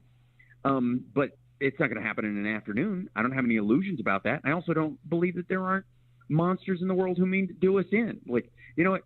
Tell the FBI to pack it up. There are no Hannibal Lecters. We're done. Like, what kind of goofy bullshit?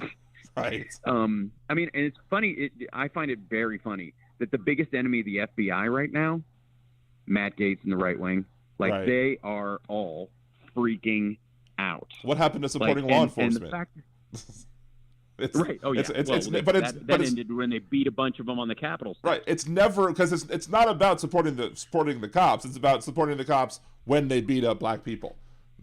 if the cops defend themselves against a white person, terrible. Well, you got to exert the control over, the whatever my belief about the status quo is. Right. And that's crucial. And one of the things in the conversation, especially about cops and race in this country, that we forget about is that there are a lot of what we would colloquially refer to as poor white trash that are broomed by the cops all the time. Right. And the white community that's surrounded by these people are for it because it's sort of taken out the family trash. They look at, some of them look at the OxyContin and, opioid epidemic as a way of like, well, Gary was kind of a pain in the ass, and he was pretty far gone. So it's sad, but, everybody's a little better off. There's a lot of that.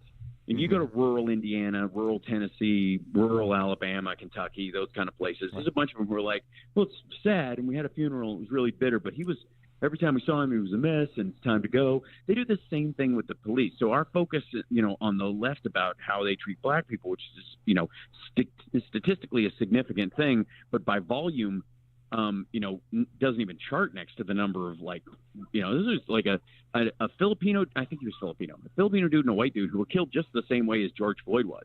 Right. Knee on the neck, whole deal. Nobody cares because they think it's the racial disparity. Well, that's part of buying into the right wing part of it. If you don't recognize that, that in some areas, this is really just their view of sort of trash humanity. Some of them are straight up just line item racist. But the other thing is that it's classist. That's how they get rid of poor people. Right. And either way, that shouldn't be the job. That shouldn't be the call. That shouldn't be the circumstance that cops find themselves in either. So these guys only want that. That's what they're doing. You're basically like, you're not a cop. You're a garbage man.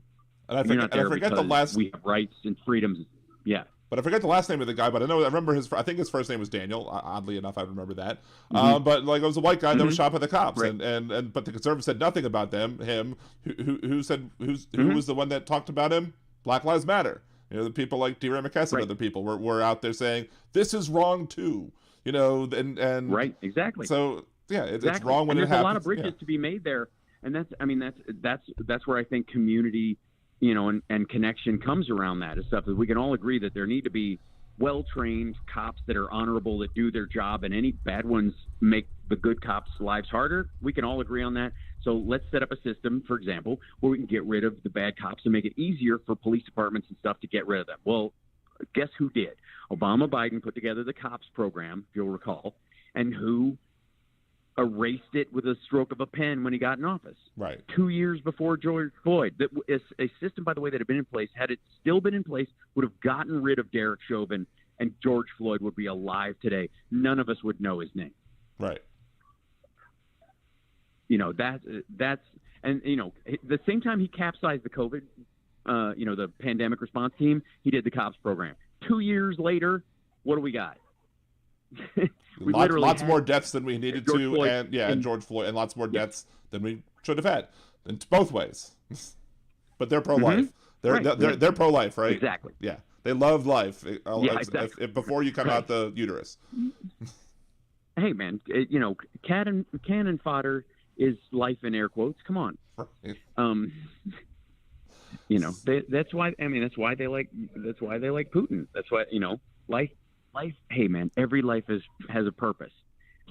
Most of it's to be chummed, to catch big trash fish, or to mulch for fertilizer. Soylent Green is people, right. And people. Can you believe that a company named their food product Soylent? Like when they had like some drink, Soylent. Oh yeah. I'm like, what? How? Oh, yeah. Why? How? Well, because they're being ironic. Yeah. And it's a '60s movie. Yeah. Also, for the record, I've told people this before, and I don't know how much more I can clarify it. Soylent Green is not people. Soylent Green is avocado. Soylent Beige is people. Don't, whatever you do, stay away from the Soylent Beige. Right. That's they mix it up with some milk or some oats or something, and it waters the color down. So it's just a mix of everybody. Nice. Real quick before you have to go, do you believe that Trump never heard the term burner phone before? Oh, no way. I mean, even look, John Bolton's a monster, but even he's like, we talked about burner phones. There is nobody who's been, for God's sakes, no one who has been president of the United States who's had one briefing with the intel community who hasn't heard the term burner phone. Right. You know what I mean? Like, it's impossible. You can't. And the fact if Trump wants to believe, if he wants you to believe that, you have to believe that, like, I'm starting to believe that whole thing that he knew more about ISIS than the general thing is hooey, because I guarantee ISIS knows what a burner phone is. Right. So, yeah, it's absurd. Of course he does. And by the way, he used one. He uses them all the time. Nobody with his ego would claim they don't know what a burner phone is unless they were distancing themselves. You know what I mean? Right. Dude claims he knows everything. You ever seen him go, I don't know what that is, except when he's been busted? Right. It's the only time he says he doesn't know something. He always says he knows exactly what you're talking about. He has the best knowledge. Nobody has more knowledge than I do. Yes. Right. So, I mean, the only time he's like, I don't know, that guy used to get coffee, I think. He's like a Democrat, probably. Like, that's the only time he doesn't know somebody. I know all the best people until they're no longer the best people. Right. It's stupid. And look, it's, again, burner phones are even just like pop culture awareness. Like, if you like action movies, you know what a friggin' burner phone is. Right. Come on. So, yes, no, of course he does. And by the way, the reason he says that is because there was clearly a burner phone being used in the meeting with the Veselnitskaya, right? Natalia Veselnitskaya, the Trump Tower meeting or whatever.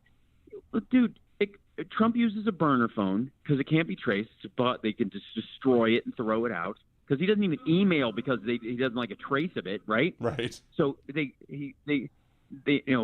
uses a burner phone and he calls Jared's phone on the burner phone, and then he just leaves it open on the desk. Like, he's not here. He's here, but he's not here. Right. You know, that's how he does it. That's like, come on. Like, even if you, because look, if I got busted in that situation, I'm a notorious egomaniac and a fantastic narcissist, and it annoys me when people say that Trump's a narcissist when he absolutely isn't. He's got low self-esteem and he's completely full of shit. But as somebody who's a total know-it-all, and which Trump purports to be all the time, I would never even be able to say I don't know what a burner phone is. Like, you know what I mean? It would be embarrassing to me. I'd go, yeah, of course I know what a burner phone is. I don't use burner phones. What am I, a drug dealer from 1994? You know, like, it bugs me when people who are supposed at that level can't even lie well. Right. Like, you can't lie better than that. You have had all this practice. You've been lying your whole life. You can't lie better than that. I mean, come on. You've lied to 3 wives and 6 mistresses. You actually told people you've never paid for an abortion. And the best you can come up with is, what's a burner? Come on. Come on. One of my feelings, like, you know, there was some article or whatever about, you know, I forget who, I think it was Brian in the chat, Demonox in the chat, who brought this up to me before, but it was like somebody else might have done it. It was an ad, like, right now, like, basically saying there are Ukrainian women who need husbands now because of the war that's going on. I'm like, wow, that's just way too soon, A. But B, is this why Trump is supporting Putin, because he needs a new Ukrainian wife this time? Like, is he's rotating through these. Is Melania getting too old? Right. Oh, definitely. I mean, did you see the statue they put up in her hometown? It looked like it was made out of butter. It was the weirdest thing. Like, they carved it out of, like, a single log in one day. They allegedly, I mean, you never know with any of these folks. You can't possibly know because they don't have human relationships. Right. They're all basically, commercial exchanges, it seems. But she's apparently living in Maryland with her parents and Barron, and they have like 3 visits a year where she has to do something with them, and then that's it. I mean, have you ever think about this? Like, think about how much you've seen Biden and Jill together, even while he's president, and then before. You think, like, after he's president, when he's Jimmy Cartering his way around the country at 100 years old, you think Jill's not going to be right there? Right. I mean, like, even when Hillary Clinton was Secretary of State, or when she was Senator of New York, she still was hanging out with Bill Clinton more often than Melania does. And, like, he ain't busy. Right. Like, what? Like 4 rallies, in the last 8 months? Well, what was that, an afternoon? Yeah, pretty much. Yeah, it's absurd. But yeah, I mean, I don't doubt that she's got a shelf life. I mean, right. That's how they do these things. It's like, and it's gross. Right. But it's also, you got to understand, it's prurient and exciting for the traveling tent preacher set. I used to be caught up with the women, and Hollywood had me by the short and curlies until the Lord found me, and I had the women around me all the time, the ne'er-do-well women. You know, like that's the point of hearing those stories when you go to an old tent revival is about 2% Jesus saves and 98%. Wait, you were cocaine and how many women? Oh God, that sounds great. But also, you have the same people, like a lot of these people are supporting Trump, you know, especially in the deep red areas. It is the same reason why those same people fought on the side of the Confederate Army.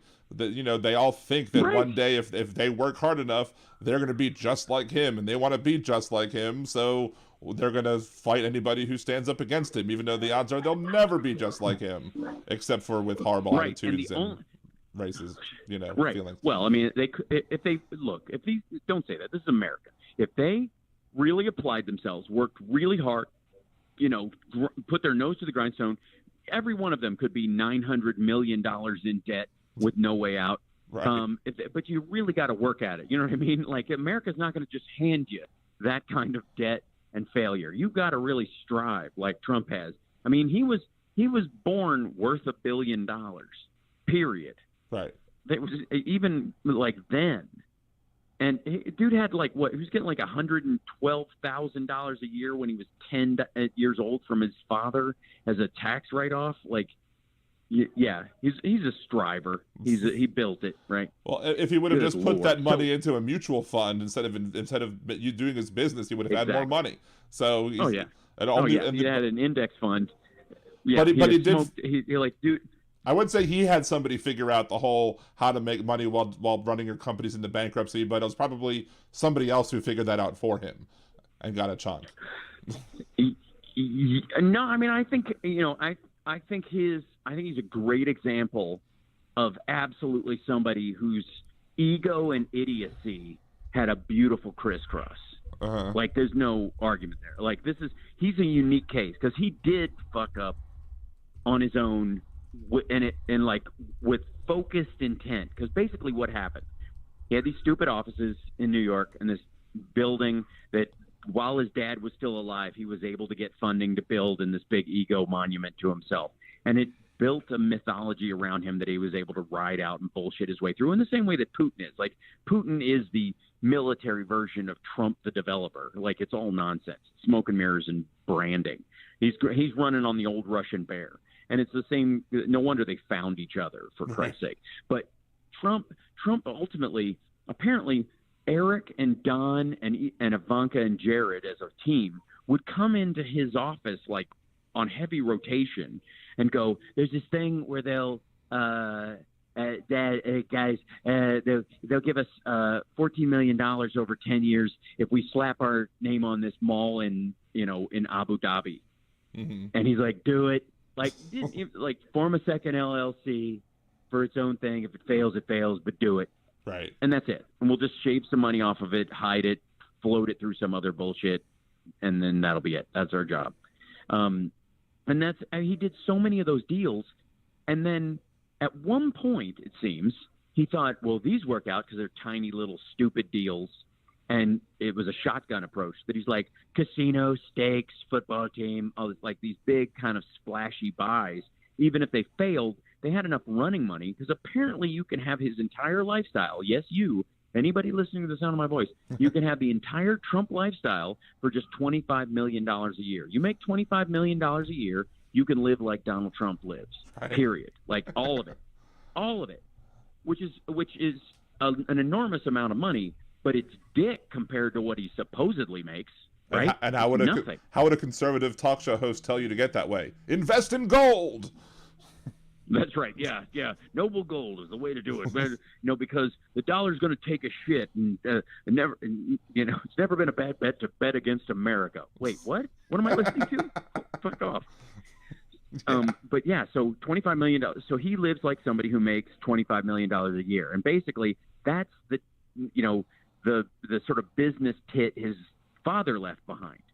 And then, there was that period in the early 90s where he had screwed the company so bad that he had to borrow $56 million from his brother and his sister's inheritance just to keep the lights on.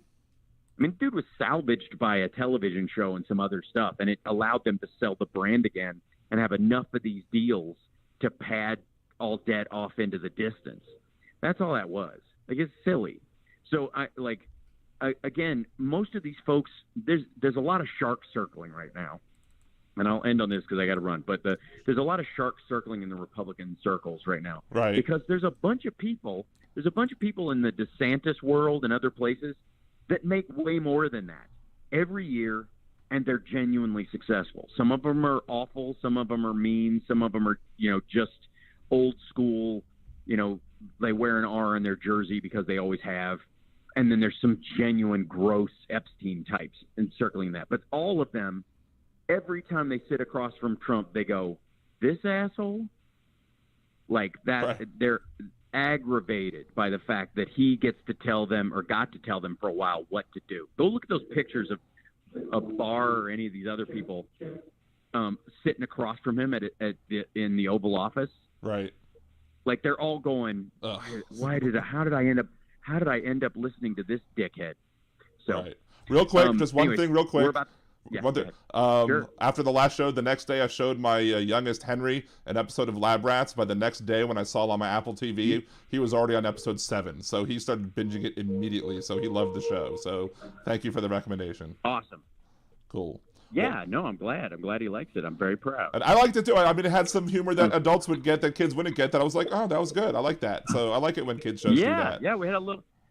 I got in about, I would pitch about 12, 13 jokes a show on set, and I would always look at the edit to see which ones made it, and I had a pretty good, about an 80% survival rate. I felt good about that. Very good. And a lot of them were meant to be those kind of old school Warner Brothers type of jokes.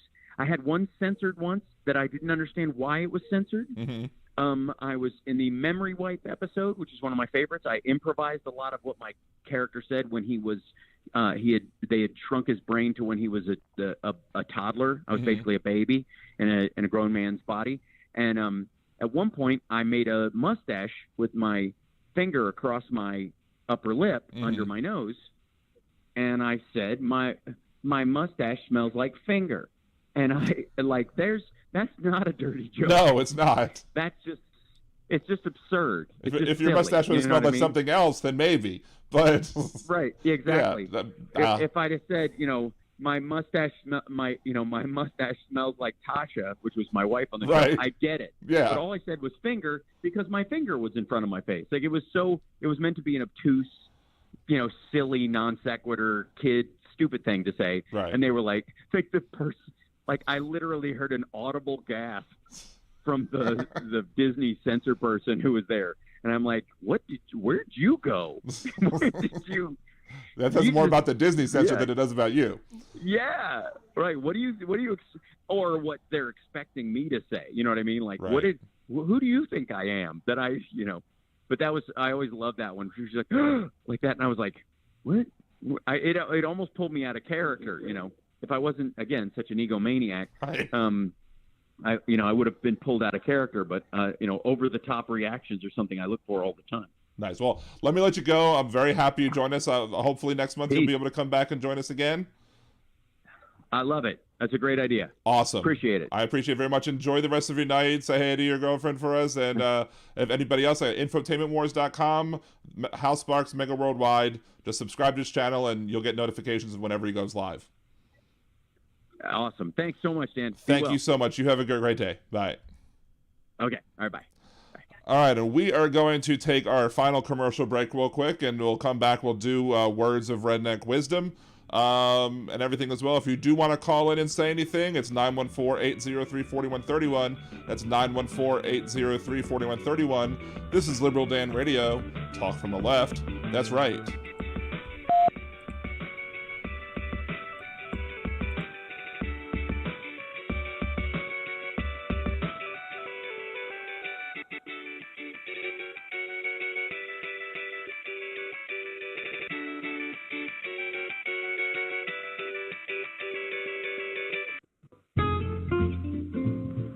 Greetings. This is Nemesis Yosh, host of the Percy Podcast. What is the Percy Podcast? Well, it's pretty much the smoothest talking host you'll ever hear in your life, talking about all kinds of things. Political things, nerdy things, fun things, not so fun things. Go ahead, give a listen, and follow at the Percy Podcast for more updates and information. Why not sit back and take a listen to one of the best podcasts you'll ever hear, and no one else will. Catch you on the tunes. Do you want to set money aside for a rainy day? Do you want to open an account that will give you a savings bonus each month? What if I told you that you can get both and have a chance to win $10 million? Yada is an FDIC-insured bank, and when you go to yada.liberaldan.com, open an account, and make your first deposit, you will get 100 entries into the next weekly drawing. You will also get entries each week you have a balance. So go to yada.liberaldan.com. That's YOTTA.liberaldan.com. Using gerrymandering, voter suppression, and other nefarious tactics, the Republican Party has manipulated our electoral system to maintain as much control as possible despite being a party in the minority.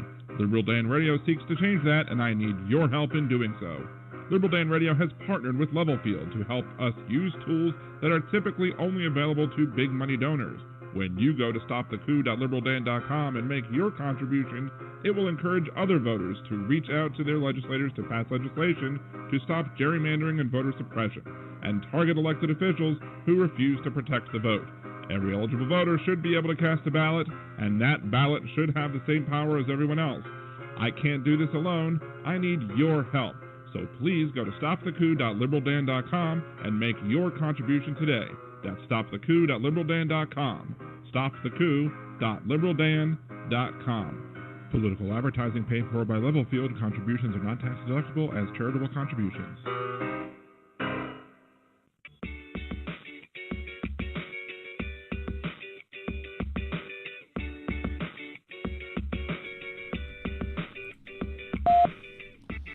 And welcome back to Liberal Dan Radio, Talk from the Left, that's right. This is your host, Dan Zimmerman, coming at you from New Orleans, Louisiana. To join the conversation, it's 914-803-4131. That is 914-803-4131. Again, we're live in the chat in YouTube and on Blog Talk Radio as well, even though no one has left really anything on Blog Talk Radio, so I'm just hiding that for now. Did want to do a couple more things before the show end. We probably won't go a full 3 hours tonight, since Hal did have to jump off and go watch his girlfriend show, which is totally understandable. I appreciate that he made the time for me. But let's see, every weekend, and we did Hypocrite of the Week earlier. Now we're going to do Words of Redneck Wisdom. So if you haven't listened to the show yet, here's one of my bits.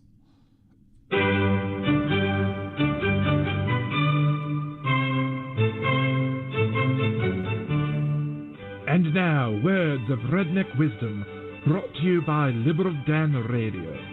You know, the Democrats love to say that trickle-down economics doesn't work. With Biden's war on energy, we're coming out of a winter where propane reserves are at record lows. Now, why does that matter that we're going into spring and we don't have hardly any propane around? Propane is used to dry grain.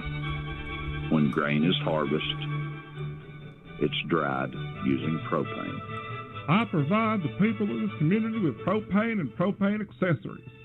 And this concludes Words of Redneck Wisdom, brought to you by Liberal Dan Radio.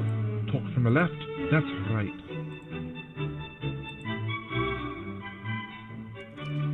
No, when I heard that caller calling in on that radio show, and he said propane like 5 times in a minute, I was like, I could not help but think of King of Hell and propane accessories. But I think the only thing correct that he's said, potentially, was the fact that people dry grain with propane. I had to look that up. I didn't know that was something that was done, but it is in fact something that apparently is done, that propane is used.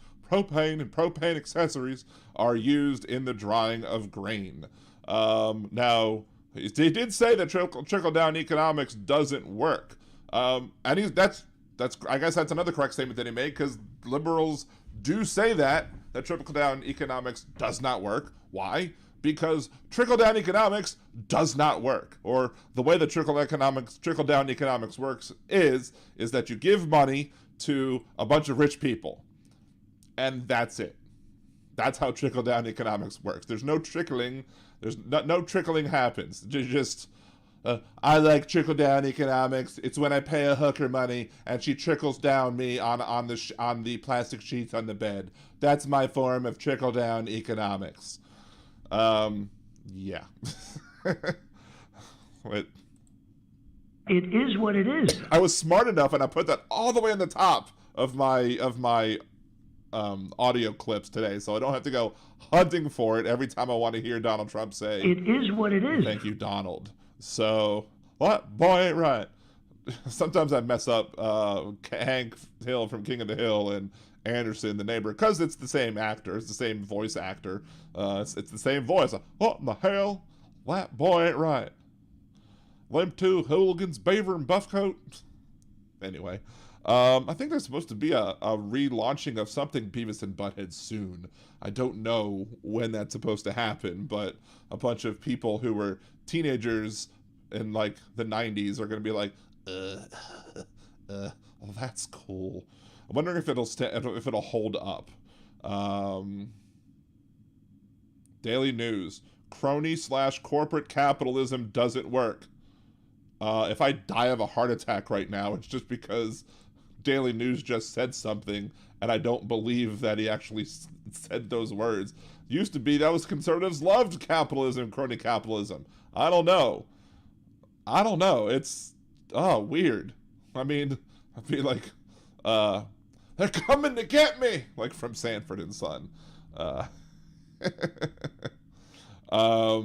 But I do want to remind everybody, if you're still watching the show, and again, if you don't know where to find Hal Sparks, halsparks.com, infotainmentwars.com. You can search Hal Sparks on YouTube. It's at Hal Sparks on Twitter.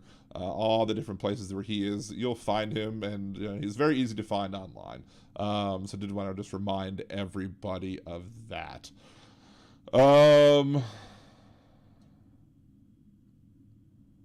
Jillian left, but thank you, Jillian, for watching the show. I do appreciate it. I mean, Hal was here. She's a sparkler, so it's just good. I'm glad that some of the sparklers came over here and listened to him on my show. He does a lot of YouTube. I mean, he does a lot of videos. So for him to make time to do, an hour and a half of me on top of everything that he does every day, I mean, that's awesome. So I dig it. It's fine. It's all fine. Anyway, so let's see. Demonic says, it's just me and boy here now. What's gone? Let's see. Oh, capitalism in its true form is what I support. Oh, there we go. So capitalism in its true form. Do you mean capitalism in its true form, or do you mean competition? Do you want competition, or you want capitalism in its true form? Because capitalism in its true form, corporations seek to eliminate their competition by using things like economies of scale and driving people out of the market so that they could be the monopoly. And unregulated capitalism ends up many times in monopolies taking place, where corporations are able to basically muscle any competition out of the market, thus keeping any demand, thus taking advantage of any demand that takes place. And as such, since they control the supply, they then get to artificially restrict supply and then increase prices. And then if anytime anybody challenges their being in the system, well, then they can cut prices and make it impossible for those people to try. Then they just raise prices again. Let's see. That's great, Dan. Free market system. Again, a free market system. I do mean when I say free market capitalism. Free market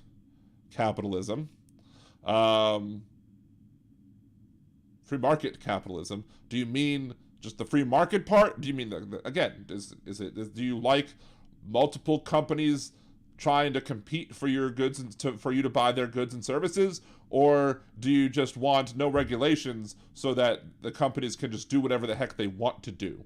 Like, there are people who are libertarian-minded type folks who like to be able to They like to be able to, whatchamacallit, say that, well, there should be no regulation on businesses. So what happened in the Gulf, like with the Gulf oil rig blowing up disaster, is that there would be no regulations on what should be on a rig, and that if a rig happens to do something to damage people and hurt people or kill people, then they deal with it after the fact. But here's the thing, what was it that Keynes said? In the long term, everybody's dead. So corporations are all about making money in the short term and extending the short term as much as possible, but they want to make as much money as quickly as possible so that they have their golden parachute once something goes wrong. If something goes wrong with the company, they can go jump out the building, leave ship. Everyone else is left to suffer, but they get their golden parachute. They still make their millions of dollars, and who cares who they hurt?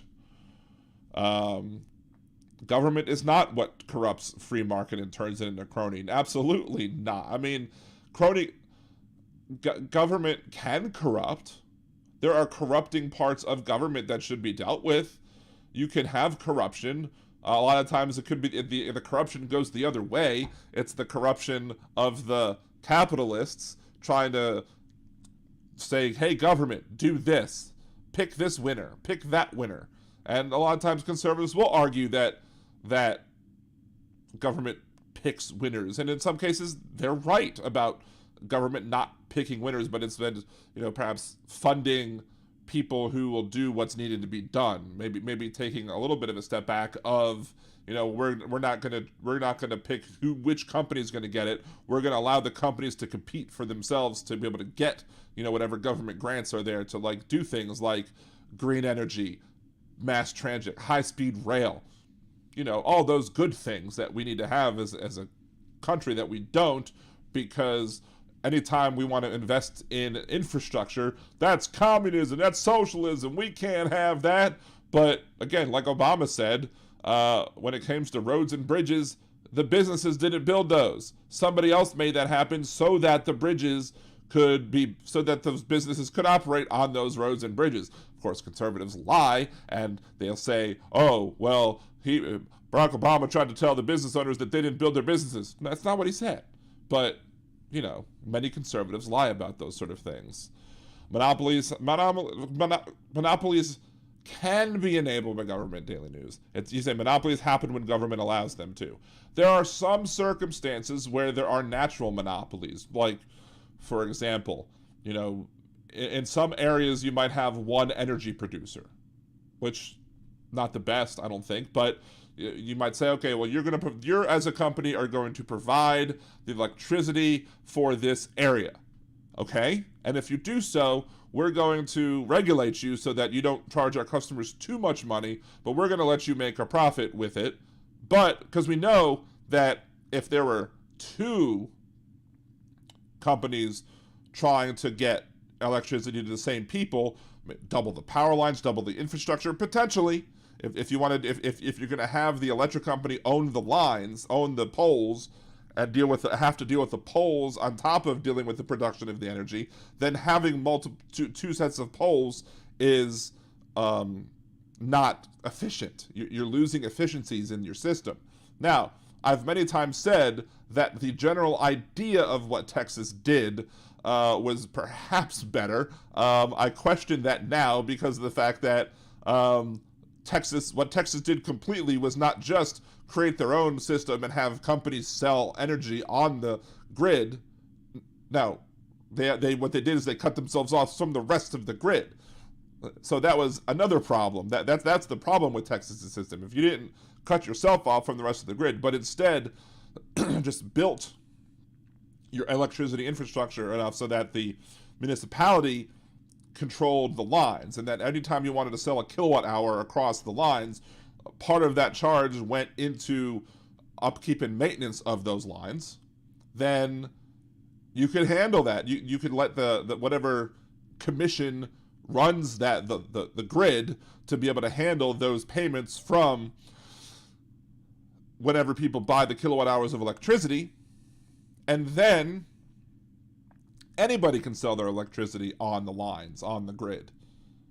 And Then you could have competition for that electricity, and somebody could say, well, I only want to buy from companies that do green energy, so you could choose to buy from them. Or you could say, I want to buy from the cheapest possible, so you could choose to buy from them. And that way you're allowing regulation. Now, of course, you still have to have some regulation when it comes to creation of the power, because you want to make sure that your nuclear plants are well built and built in a way so that you're less likely to have issue like Chernobyl, a 3 Mile Island. You want to make sure that your burning of your other electricity, your creation of other ways that you create electricity are done in ways that are the least harmful to the environment as possible. You don't want to have and then you need the federal government to be able to come in and handle things like, okay, let's say Mississippi puts a plant, an electricity plant, right at the corner of the state, right at the end, on top of Louisiana. So Louisiana's a boot, you put it right above where the Mississippi River comes down into Louisiana, and let's say you had an electricity plant right at that border of Louisiana and Mississippi, right on the river, and you have that company, that facility dumping toxic chemicals into the river. Mississippi doesn't care because it's no longer affecting Mississippi. So they're like, we don't care, do what you want. But that's why I need the federal government to come in and say, nope, you can't do that because now you're harming Louisiana. Daily News. Lobbyists, subsidies, government agencies like EPA policies can get in the way of a free market system. No, there's two different things there. Yes, the EPA and policies can get in the way of a free market system, and in some ways it's good, and in some ways it's bad.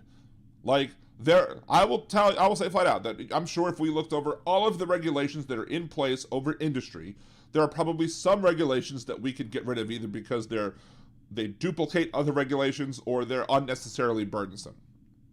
But we can go through all of the regulations and I'll find many others that are perfectly fine and are there to make sure that you're proactive about protecting worker safety, the safety of the people living around the people, that you're making sure that, you do a terrible job of this, but making sure that you're not disproportionately harming marginalized cultures by only putting power plants in their neighborhoods and not near the other people's neighborhoods.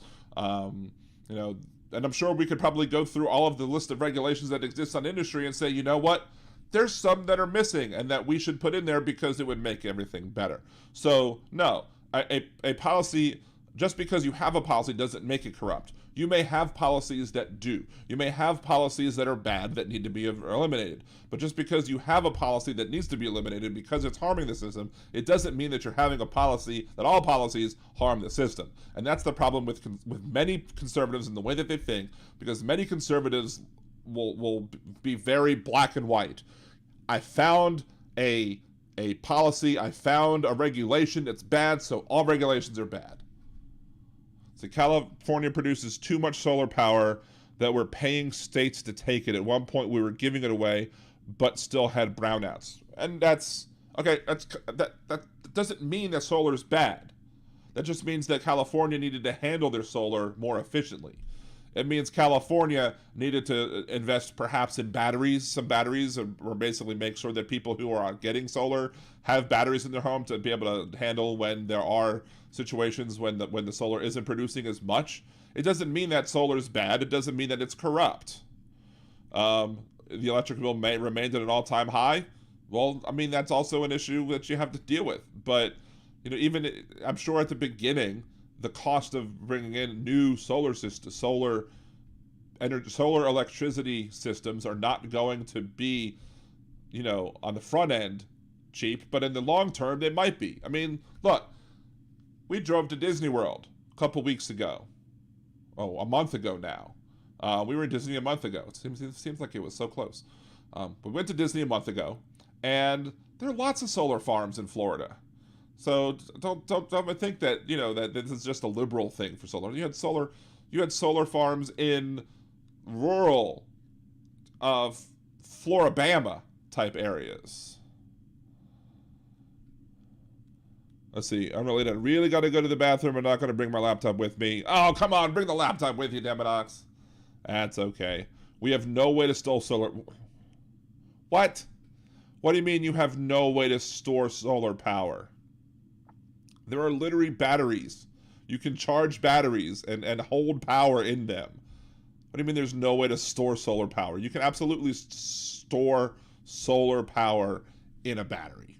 So I don't understand. Now, maybe you don't have the batteries to be able to store it, but if you have a system, or even if you as a household don't have a battery, you know, perhaps the system in and of itself could be like, okay, we're going to generate all this power and we're going to store some in batteries, so that we have excess just in case there's a bad day or something.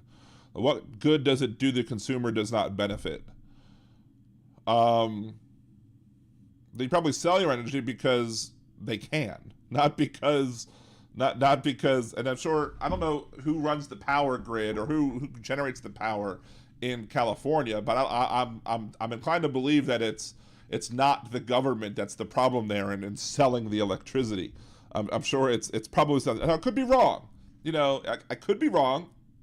I'm not going to beat the dead horse about the other thing, but I could be wrong. It's happened once or twice before, but I'm inclined to believe that there's more to it than just prices high because California sold electricity to other states.